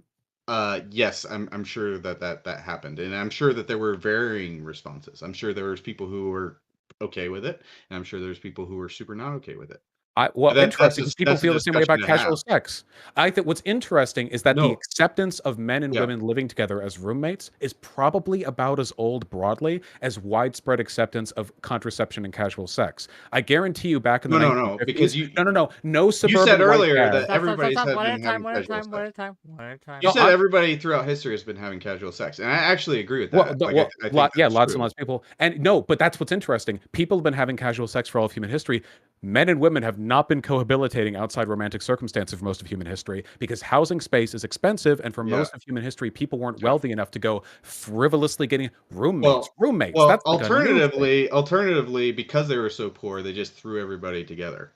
People So, tended to so be in single family households, but even when people lived in like tenements in like the yeah, 1900s and stuff, that was like a bunch of poor families packed yeah. together. But That was not again, a male and female we're not roommate talking like you're talking about the 1900s. living That in wasn't sin. that long ago.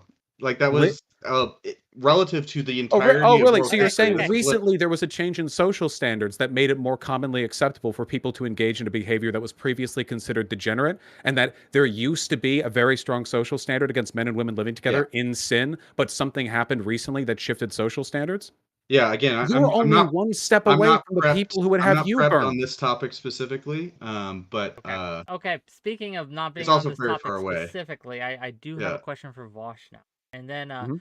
gang, then we'll kind of wrap this up afterwards after Vaush and they go back and forth for a little bit. We'll wrap it up. We'll get to closing statements, but then stick around.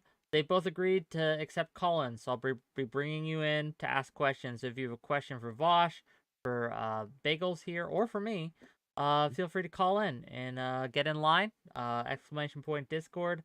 Click that link. Accept the rules. Jump backstage and get in line, and we'll try to get to you as we can. But for you, Vosh. Okay. You have been in more than your fair share of social media drama, with Have I? high-profile women, including J.K. Rowling. Why are you here today advocating for an issue that ultimately doesn't affect you? Well, first of all, I don't want to pretend that I'm selfless. It absolutely does. Okay, trust me. All right.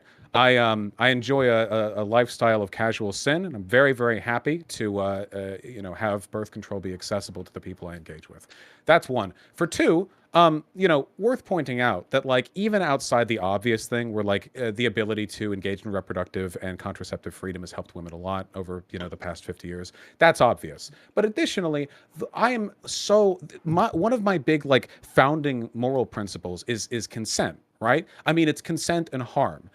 People should have the freedom to choose the directions that they want to move in life. And there are a lot of biological inequalities that are placed on us. Not just biological inequalities, but biological impositions. For example, some people are born sick or disabled. But should those who are born disabled not have the opportunity to live life as I can? Someone with, I don't know, 2 functioning legs and a not hurt spine? Sure, we develop medicine or prostheses to help them. And in a lot of ways, let's be real here, having a womb is a kind of natural, unequal disability, or I should say a different ability. It does make life harder in some respects, between the period business, cramps, and also, you get casual sex, you get knocked up your whole life. That's kind of a burden, I think. But they also get to give birth to children, and I don't know, that's kind of cool, I guess, for some people who are into that sort of thing. I just want the playing field to be leveled for every human to have the most roads open to them at all times, as long as they're not hurting other people, which, that's important. Okay, any response to that? Anything you'd like to say to this, Bagels? Otherwise, we'll move on. Um, no, probably not. I don't necessarily see how a Well, lot of I it guess has to to do with. rephrase the question for you specifically, then, because I'm curious as to your answer. You mentioned this in your opening statement that you are not a woman. This Yeah, ultimately does not affect you as much as it would yeah. a woman. So why are you here tonight, right? Advocating basically to limit access to contraceptions for women. What do you feel Okay, gives yeah. you this right? Yeah, so yeah, again, I think I've sort of demonstrated throughout m my argumentation, or I tried to. I don't know how effective I've been, but in any case, the point is not that like what I have issue with is not the specific contraceptive technology per se. I do think that it has extremely relevant. It's a extremely particular case where we can sort of examine technology and how humans engage and interact with it more broadly. But that's not necessarily the point of this discussion either. More specifically, I think we have lost the understanding of teleology and also virtue as a result. And we need to sort of recapture those things. And that's going to have impacts on how we use technology, specifically contraceptives. Um, and insofar as a human being, I have sort of a committed interest in maintaining those sort of standards.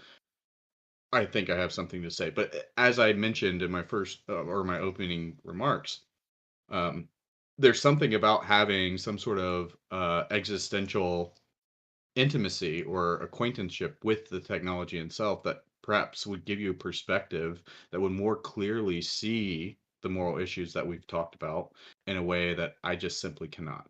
And I would love and absolutely applaud to hear and listen and ask questions of educated women on both sides uh, talk about what they think about contraceptives and why or why not it should be limited or banned or whatever else, um, or just allowed completely free.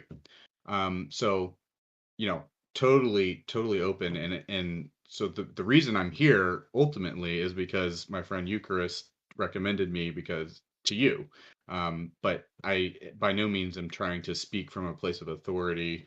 Um, I'm just trying to express what makes the most sense to me and what I've been persuaded by. Okay. And on that note, I would like to thank both of you for engaging. Um, Sometimes heady, but interesting, I hope, and fun debate. And I hope that the viewers enjoyed it as well. Once again, I want to reiterate that we have been sponsored by Rebellion PAC, and they have been gracious enough to pay me to host this. But no one here has been paid. No one here has been given lines or fed lines or anything like that. This is all real opinion, and it's an important topic to talk about. That's not Again, true. I have a team of Protestants that are feeding me everything I say. fair enough. Maybe, perhaps. I cannot speak to that. I Disgusting. disavow if that is the case. Okay, I disavow. But I will say, we're going to give these wonderful gentlemen a closing statement and a chance to shield themselves, and then we are going to accept call-ins. So if you've been watching this and you've been molding and you've been like thinking, "Oh my goodness, I really want to, question these hooligans on their bad takes," now's your chance, gang. Hit that Discord invite, jump backstage, come on, and you can talk to them directly. And if you've been enjoying this content, please like and subscribe if you're watching this on YouTube. If you're on Kick or Twitch, hit that follow button. That'd be nice. Super chats are always pleasant. Subs, bits, donos, all that helps. Thank you once again. We are going to go in the opposite order we started, and we will allow Vaush the first closing statement, and then we will go to Bagels. So Vaush, close us out. Yeah, look, it's just I think reading between the lines, I find it difficult to assess this argument as anything but like a religious opposition. You know, at the end of the day, as a moral anti-realist, I recognize that where people's axioms come from, I don't necessarily know if I can critique them at their foundation, because I don't think there's like a solid grounding to do that for any one set of like axiomatic beliefs or properly basic beliefs. But in terms of how they're applied, I just think people have really strong emotional um preconceptions of sex and what sex is meant to be that like corrupt their thinking on its potential social harm. I could imagine like after the Edo period, all the like samurai wandering Japan being like, oh, you failed your boss and you haven't disemboweled yourself. Well, if you look back 1,000 years of the history of our people in these mountains, you will recognize that failure and the seppuku are one and the same, and you've cheapened but it's always rooted in social conservatism. The idea that this is what it's supposed to be because this is what it's been, asterisk, asterisk. Maybe it hasn't actually always been that. Maybe people have been fighting against that for the entire existence existence of humanity. Maybe people have always wanted to get a nut off without having to worry about having to raise a child afterwards. But let's talk practical effects, right? Not like in Hollywood, but in casual sex and contraception. Does casual sex, does contraception, does it cause social issues? Undeniably, yes. Fully agree with that. See, that's the problem with freedom, right? If you give people the freedom to make mistakes, they will. And there are people who cheapen the value of intimacy for themselves by engaging frequently in casual sex. Now, I would argue this is a skill issue. I don't think that having lots of casual sex innately does this. I just think that, like with any other experience, social, chemical, or otherwise, people are capable of abusing it or misusing it in ways that are detrimental to them. And I think that is an issue. And I think the best thing we can do that is focus on solutions to social alienation. Maybe people like casual sex, sure, but let them find love. Let them find people they care about for more than a Tinder swipe, you know? I think there are ways to address that. It has to do with the way we structure our economy. It has to do with poverty, the way we build our cities, the way we build our roads. But it's very multifaceted. But there is something that can be done. I don't want to be like ignorant of or pretend to be ignorant of the social problems that come about with freedom. There are things we can do. But I think the freedom is non-negotiable. Okay. Thank you again for being here. Gang, it's Vaush. You know where he is. Check him out. Great guy. Really appreciate him being here. Next up, Bagels. Go ahead. Close us out. Last word. Awesome. Thanks. I really appreciate the time. It was a lot of fun. Hopefully, I communicated some of my arguments well. There's a lot more to be said, and I wish I had the time and ability to do so. I don't really stream or anything like that. I was just recommended by a friend of Wick to be on here, and so I'm really grateful. A couple essays or papers that I would recommend is Contraception and Chastity by Elizabeth Anscombe or Jem Anscombe. And the second would be Elizabeth Anscombe and an Argument Against Contraception by Anthony McCarthy.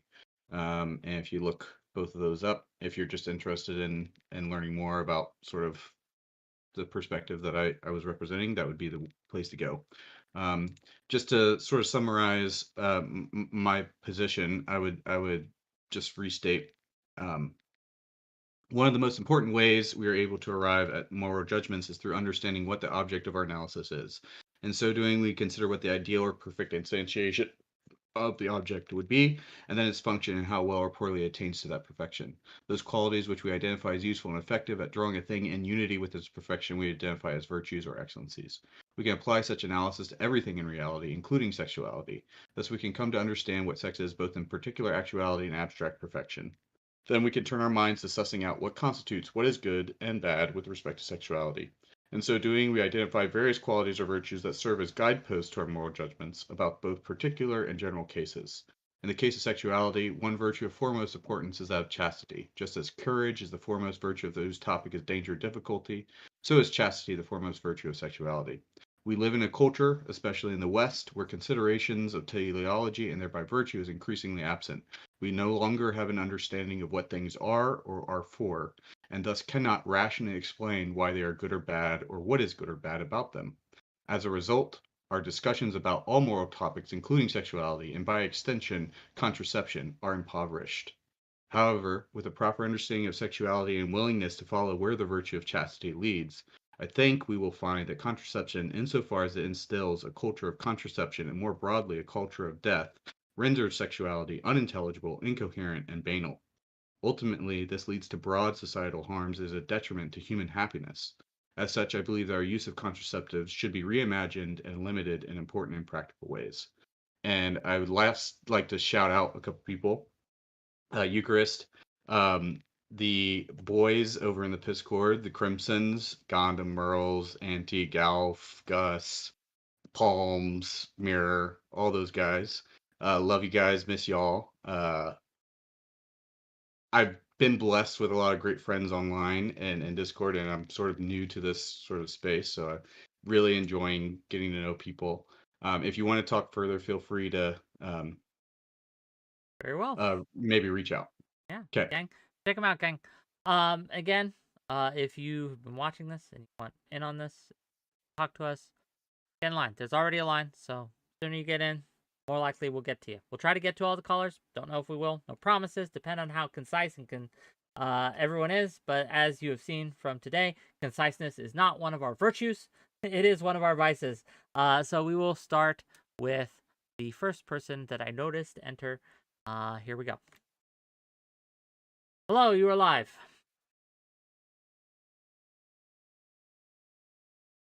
Hello, you're muted on your end. They've been silenced by the Oh, there he reformers, goes. the Yeah, Protestant. the No, he's probably Inquisition, trying to bro. turn his camera on. I'll give him another chance. The Spaniards, Yeah. Hello, they got him. you're muted on your end. One more chance, buddy. Got a line. Otherwise, we're just gonna. Oh, hello. Sorry, hello there. Ah, excellent. We can hear you now. What do you got for us?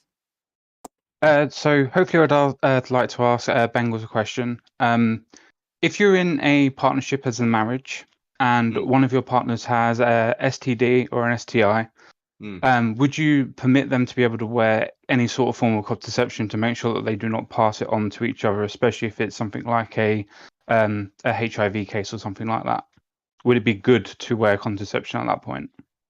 Yeah, no, that's a great question. So, more broadly, I would say something that I've tried to say, we didn't really get into it a ton, but what I've tried to say is that we need to reimagine also just sex as well. It's one good among many. And this idea that we can have just profligate sort of liberal sex whenever we want it, absolutely whenever, I think is a concession to the vice of lust, and lavishness, or laviciousness, I think is how you pronounce it. In any case, so people should probably be an important part of chastity, which is a virtue sort of I mentioned as sort of the guiding virtue in sexuality, is such that you should only engage in sexual activity when it's sort of the right context and the right circumstances to do so. And again, just this is to turn sort of religious. The church has a long history of teaching sort of temperance or chastity to people, even married couples, in terms of having sex just willy-nilly. But secondly, and more specifically to answer your question, I would say yes, it would be a good thing to have for such usages. However, as far as I understand it, given certain STDs, and again, I don't have a very robust understanding of any of this, any of that stuff. But usually contraceptives are not effective as preventative measures in terms of giving it to somebody else. But that's just sort of my understanding. I don't know. Somebody who knows more than me would be able to tell you. Anything else for me, friend? Yeah, just a point of clarification then. So in the context that I put, as in being in a marriage, it would be a good thing for people to use contraception in that instance. Yeah, I think so. I think so. But I think also, in addition to that, we would also want to sort of rethink how we think about sex in the same way that we have considerations for like gluttony and eating. In a similar way, we should also think about sex. It is one pleasure among many that is available to human beings. Okay, thank you very much. Okay, thank you for being here. Any thoughts on this, Vaush? So you can have a word in here. Yeah, I can eat when I want. I want to fuck when I want. Noted. Yeah. Gotcha. Okay. If I eat too much and I get a tummy ache, I can take Tums. Technology allows me to avert the consequences of my hedonistic decision making. So too, am I capable of using birth control? A pleasure not denied to me. There are many pleasures besides sex, Just for some reason, people keep trying to take one specific one away from me. Fair enough. Okay. I Which is suppose busting they raw call and that. Yeah, I suppose they call that Giga Chad. I don't know. Okay. Next up, Brianna. Hello. You're live. Hey, Brianna. I hope I didn't come across as a lunatic. Well, I just want to thank. First of all, can you all hear me? I'm on. Yeah, but it sounds like right you're now. on a different mic than you normally on. I am. Okay. Apologies. 1 second. Let me switch over. It just popped over to AirPods. Let me Wick, do you want to go to someone else and I will Okay. switch over I will. mics I and will you can come bring in back the to next me? person. Hi, Brianna. Goodbye, Brianna. We'll see her again soon. Don't worry. Hello. Oh, they're deafened. Undeaf. Okay, you have about 10 seconds. Okay, good. It's always like this with the call-ins. It's just a Okay. part of life. Yeah. Oh, man. Sorry, I didn't know.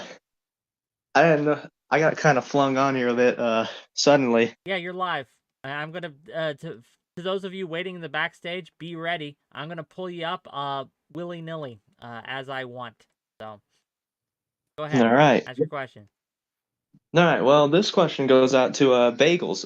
Now I've been trying to follow along with the debate as closely as I possibly could, but general gist that I get from the argument that you're making is that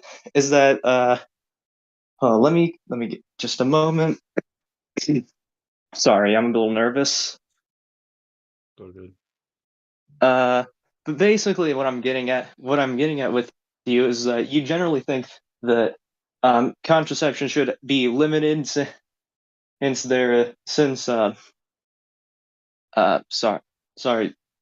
God, I'm not. Okay.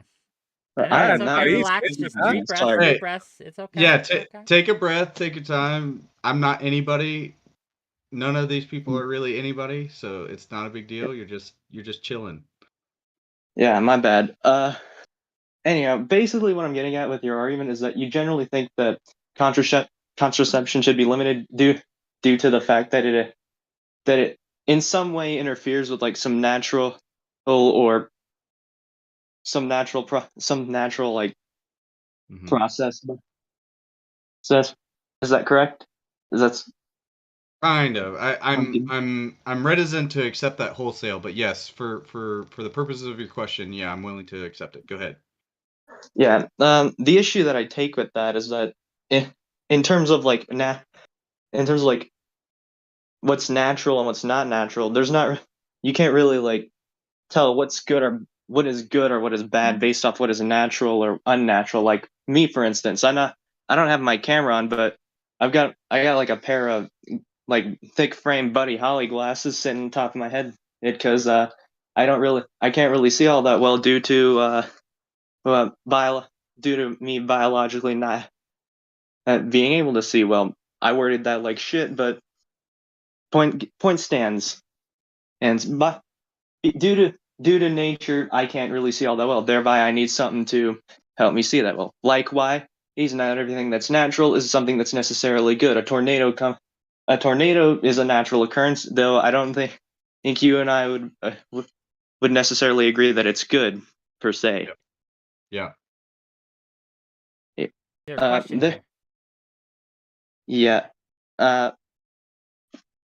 Is that?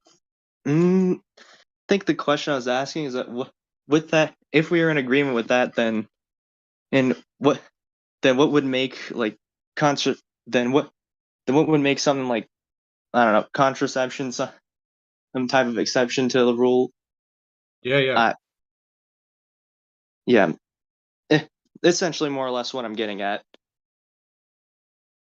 Totally. Yeah, it's a great question. And I would, again, just because, so I'm still on the way as well, so I'm still learning as well. But I would definitely refer you to that essay I mentioned from 𝕾𝖍𝖎𝖙 𝖬𝖃, British philosopher, 1950s, called Contraception and Chastity, where she talks about that. But a common sort of misunderstanding, and it's not anybody who's trying to understand it, but the people who are expressing it. But a common misunderstanding of the arguments from natural law is that natural law is this thing like objective standard or thing like that that's sort of out there that we come to learn. It's more accurately depicted as sort of just the operation of right reason, as philosophers in that tradition have described it throughout centuries. So you're absolutely right that just because something is not natural doesn't make it immoral and sane. It just because something is natural doesn't make it moral, and that is not at all, I would say, what the natural natural law position or argument is. Fair enough. It's instead an evaluation of the thing itself. I want to, Vaush, if you have any comments on this. Otherwise, thank you. Question. No, only that, like, I agree. At the end of the day, we just have to determine what is good and what is not based on the effects that it has, the consequences they have. You will always run into arbitrarity and skewed decision making when you start to refer to like what things are supposed to be, because you're always going to be like pulling from some kind of higher order bias. I don't think biases in ethical decision making are necessarily wrong, because we all have them, but it's a matter of identifying them properly, and if they're inconsistently applied, like 99% of stuff we factor in a utilitarian cause or whether or not it causes harm. But then for some stuff we have very strong religious objections to, we shift into this whole separate perspective on, like our imagined historical totality of perspective, or like, what's naturally meant. It's just a matter of consistency. You always have to be consistent on that. Because if you can't be, people slip in the exceptions, like cohabilitation, whenever it's convenient for them. Okay. Thank you. Living in sin. Thank you for calling in, and I hope you. I go to confession. That's true, right? Catholic. You can shake all that off. I forgot. That's okay, right. Let's see if Brianna's ready. God for is us love, now. God is love. She is, and He loves you. That's what. Oh, well, I hope so. That's what I'll tell him when I have all of the casual text. I'm praying and hoping dearly for you to be there in paradise. That would be me too. I beat Pascal's wager by just praying to every god I know of. I think this will work.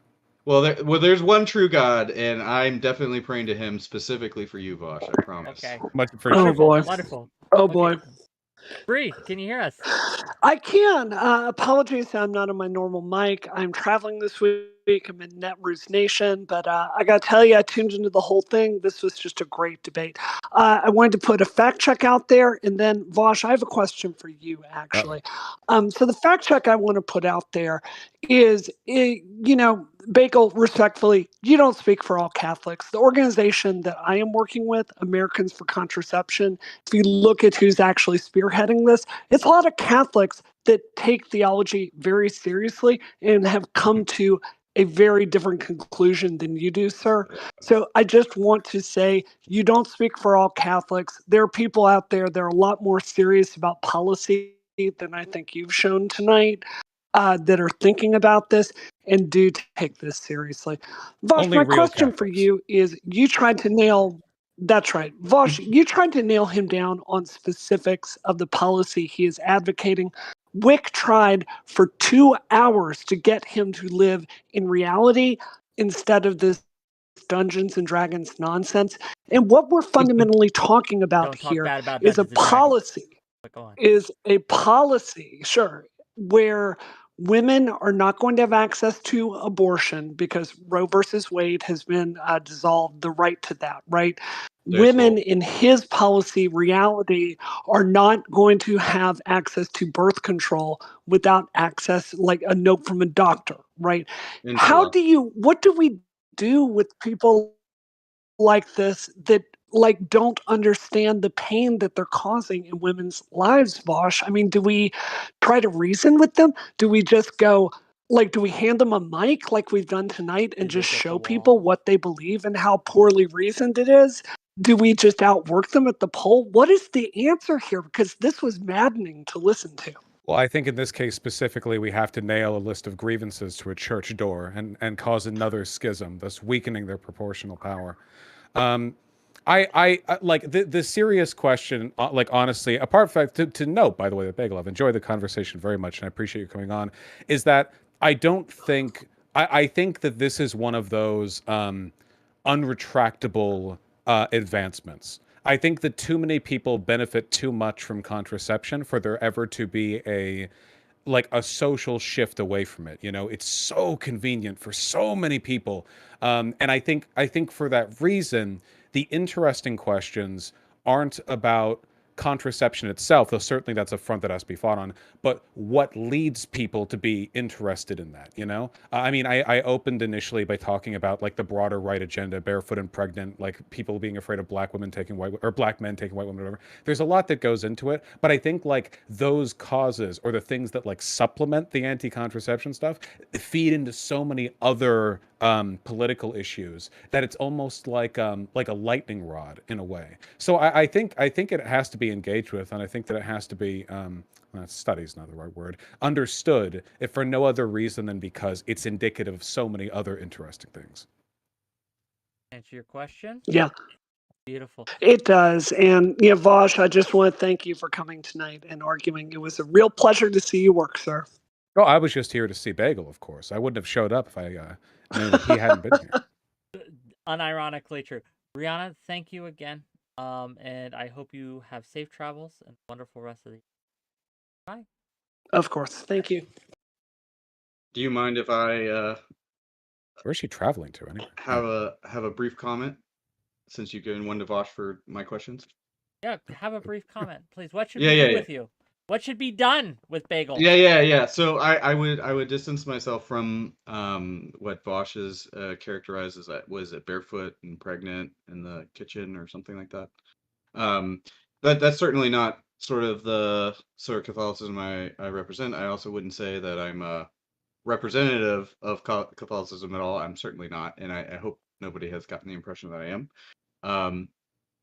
Secondly, if you're going to characterize sort of the philosophical topics of sexuality, but then even how, practically speaking, it's applied in the discussion of contraception, I think you're probably fundamentally an unserious person. Although I do appreciate the work that I understand that she's done to put this discussion together, and I will pray that I will also meet her in paradise. You know what? Wholesome. Go with it. Bring on the next contestant on this, whatever this is. You're deafened. Come on, undeafen. Pay attention. Okay, great. You're muted on your end. There we go. Sorry about that. I'm watching on stream, so I was a little bit behind you. I know this guy. No, you fucking don't. Shut up. Okay. So here's I've got two things. First of all, a brief comment. I'm a little bit perplexed as to why on earth 𝕵𝖎𝖙, who apparently is sponsoring the event, is putting up somebody who's not representative of Catholics. Kind of begs the question, what is the point of this whole conversation? But that being said, I have a bit of a tiebreaker to propose. Just let you know, Brianna Yes. did not pick Bagel. I chose Bagel so it's on me, if anything. Oh, okay. Well, shame on you. I like you. Bagel. I like Shame on you, Bagel sir. too. I like bagels. I'm kind of holistically invested. Yeah, okay. I saw on Twitter, which I'm not giving my Twitter, but I saw on Twitter that a lot of people were hating on my username. And look, I apologize. This is a nickname that I had since middle school. What do you hate? Use it. On this note, can you address the Noah Sampson allegations? Okay, yeah, that was another thing that I noticed. But first, the bagel thing, it's a nickname I've had since middle school. I use it as my gamer tag for different things. So whatever, man. I'm sorry, it sucks, but it is what it is. The Noah Sampson, I had no idea who that person is. I looked him up. That's why I invited you. Okay, yeah, no, I appreciate it then. No, I looked that person up. Apparently, he's sort of a leftist YouTuber. He's another what I frat understand. Oh, is he? Yeah, That's based. Yeah, That's based. Okay. We probably share a lot of similar points of view on things. I don't know. I haven't watched anything of his. But anyway, sorry. Go ahead. Yeah, Sunday. Sorry to interrupt. What's your question, buddy? No. Well, it's a question to you, as a matter of fact, Wick.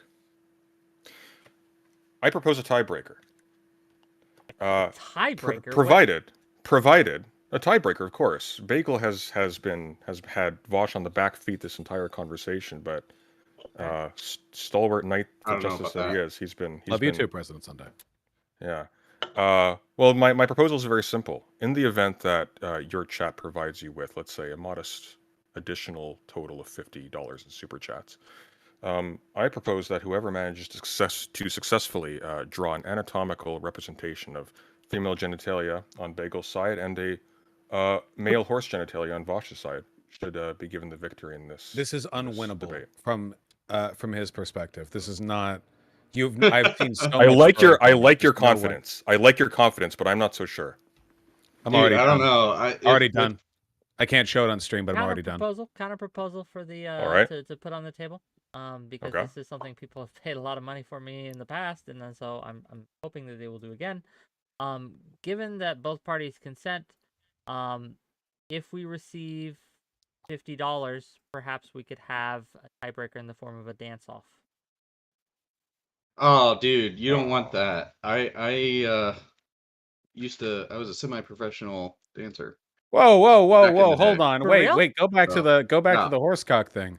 Yeah. No, okay. That wouldn't be a fair competition. But we can do. I definitely like the idea of maybe doing something to break the tie, so to Yes. speak.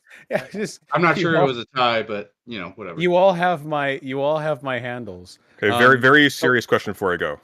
Yeah. I did have one actually. So you mentioned Anscombe. My chat was very curious. What are your other influences? You mentioned Aristotle, Anscombe. Where are you getting like your readings of Kant and Aristotle from, etc.?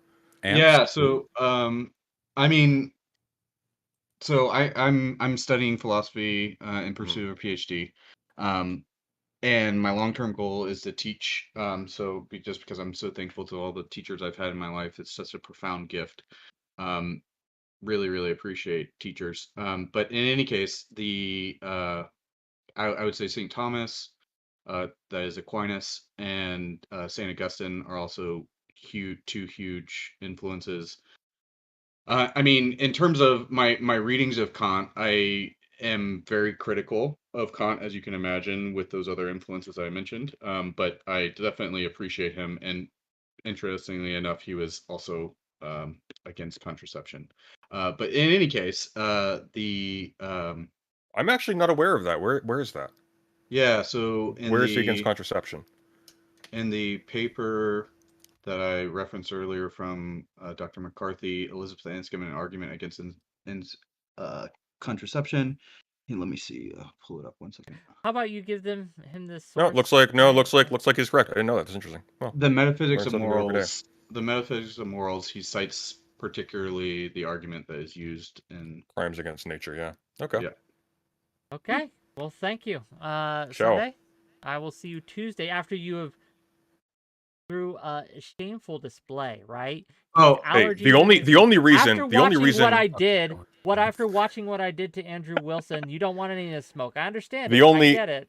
Okay. The only reason you lasted even 5 minutes that. against Andrew Wilson is because you took my advice because I coached you for it. You Andrew Wilson lost to me, Wick. Look, Andrew Wilson lost as soon as he couldn't tell the difference between a sit-in and a riot. Like, him being unable to differentiate the difference between those two things is wild to me. And yeah, he didn't even show up. So anyway, Sunday. On his defense. Wait, really? Oh my gosh. Well, really quickly to Sunday, since hopefully he's still watching.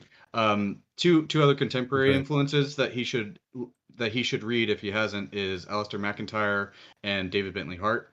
But then also I really appreciate his username as a reference to Chesterton's great work, The Man Who Was Thursday, which I cried at the end of. Powerful work. Recommend it to anybody listening. Great book.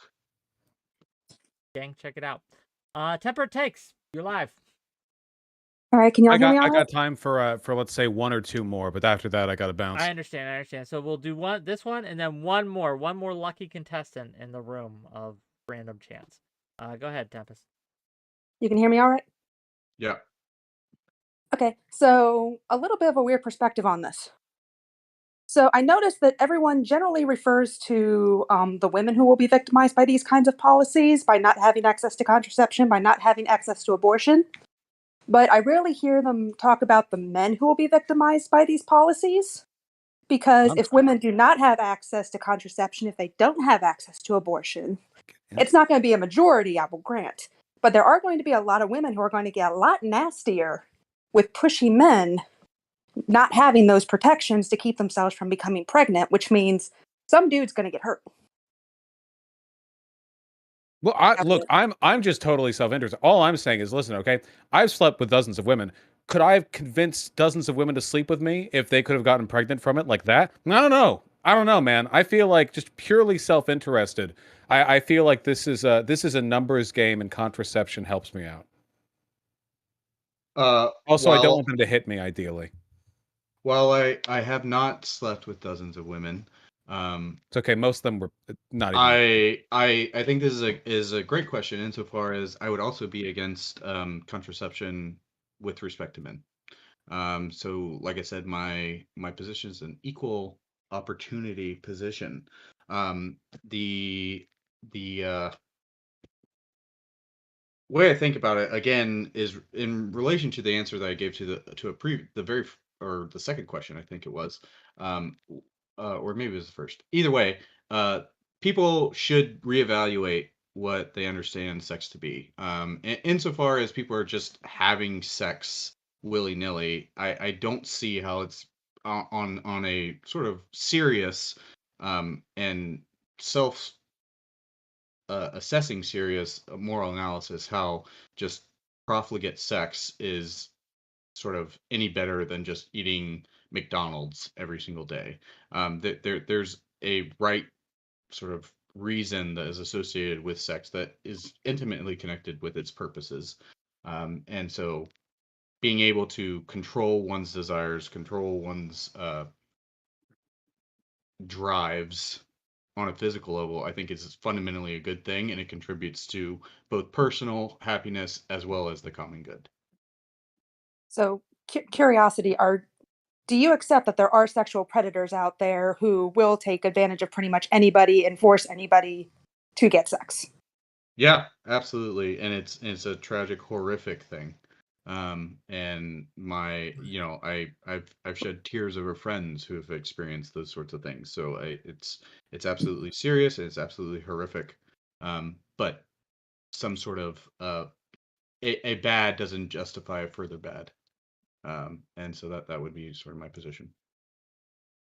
Okay, that was all I had, Wick. Okay.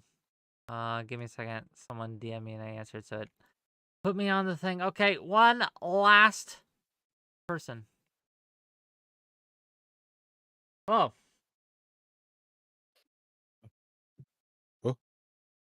Oh. You're live. Go ahead. How's it going? Vaush, I was just wondering, I've waited a really long time for this. And I was just wondering if you could tell the people what made you decide to lie and with intent deceive and defraud your audience, calling me a pedophile when you knew that to not be true. And what's kept you from retracting that when all the evidence and everything come out and you've ignored me, you haven't responded to my emails. You cost me a lot. Your audience has doxed and harassed me. The compounding negativity that you've caused me. Wait, is this Extreme Dad? It sure is, buddy. Okay. Do you realize that people still harass me about that today? No, I that's the idea of this being anything other than self-directed is unfathomable to me because I don't know what that means. Okay. Yes, this is about me. No, yeah, I know that. So nobody in my community that I see, at least, like engagement-wise, I don't see people talking about you. Normally, when there's like community harassment that's ongoing, it's kind of like kept, like a flame is kept kind of smoldering by some sort of persistent engagement. I haven't seen that happen, which makes me wonder what the fuck is going on with you. Listen, Extreme Dad, I don't remember anything about our engagement. Well, let me refresh your memory. You said perhaps it might. I just want to make. Perhaps it might be most effective to just. Yeah. Briefly apologize and then. Wait, I don't know. Apologize. What? Sure. Apologize I don't even know what the knowingly stakes are. saying you said that I was in your server, that you caught me preying on minors in your community. You said on Discord server. I think I remember your Reddit account, Irish Laddie, said that I got caught preying on children. Sir, you have to let him respond. You've made an allegation. Vaush, go ahead. No, I don't even know. I think I remember like 3 years ago, Extreme Dad was somebody who was on my stream once or twice. And then some years ago, somebody was like, oh, he was being creepy to a minor in Discord, so we removed him.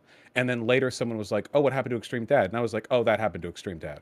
I don't directly manage Discord server moderation because I'm a very busy but you guy, directly 12 manage hours the words that come out of your mouth. And you went on stream and you said to your audience that you had caught me preying on minors. Okay, I don't And that was remember not the true, was exact it? words. That was not true, was it? How would I Was just that true or repeated what not? my Discord. Was it true or not? Did Okay, you okay, catch me stop, preying on minors? Okay, stop. so I would Stop. submit his behavior here as evidence Did towards you or did insanity, you which not catch further me preying on exonerates me. minors, Vaush? Catch Was you? there any? You gotta let him Like respond, buddy. Hanson? I muted you till he does. Oh no, okay, look. If this is literally like me repeating something a Discord mod, I don't even know which Discord mod, but like generally speaking, I think that my Discord mods do a good job of assessing. People complain about them, of course, but complain about everyone, of assessing whether or not somebody's like engaging in bad behavior. However, the idea that like you being removed from a Discord server and flippantly mentioned by me has led to 3 years of harassment towards you is, I'm just going to say it without any knowledge at all, insane. So whatever happens, this is self-directed. Whatever is happening here, this is like you've carried this with you, okay? But you know what? I don't care, because I was just repeating something a Discord mod said 3 years ago. So sure, I exonerate you. To my knowledge, you're not a pedophile. You've never been a pedophile. You are an upstanding human in every respect, and I don't care, and I wish you the best of luck. You're not getting back in the Discord server, though. Fair Okay, enough. last word, and then we're gonna let you go. Nobody. I Alright. don't That's all. remember enough to And do engage you them. apologize for any negativity or pain that you caused me? Well, okay, some of the negativity was because I remember those debates with you, and I think we have some pretty strong political disagreements. So I think at least some of the negativity had to have been warranted based on direct engagements with you. Yeah, okay, but some of it was probably the result of saying that I was preying on minors in your community, I would imagine. Well, right? That would probably cause a little bit of negativity to be sent my way, right? well, I mean, I guess if I'm And that wasn't officially true. So I'm just right, saying, can you apologize for I'll saying it? take your word for it. You know what? I'm sorry for all the harm that I've caused you. I Thank you so don't much. I know. I appreciate don't that. know if I have, and I certainly don't think it was knowing. But I hope that you do well, and I wish you the best of luck. Okay, and I wish Alright, you thank no you. ill will Great day. moving forward. Apologies. No, Base that's fine. That was Base I was Vaush. that took me a sec. I was like flashing back there. I was like running through those like mental Rolodexes to try to find out what was going on there. I hope he turns out okay. You know, even with the people I have strong disagreements with or whatever, I don't like revel in the thought of anyone being unhappy. Even people I have strong disagreements with, I hope that unhappiness is a catalyst to help them with self-improvement. But in that case, that seems like it's a wacky case. Okay, gang. Maybe not the Forgiveness one we is the wanted to way. end on, but this is again. We have to go. We have things to do. And gang, what do we got coming up? So Monday, I'll be having a debate between Omar and probably Beckett, but that's still up in the air, about whether Saddam Hussein was a good guy.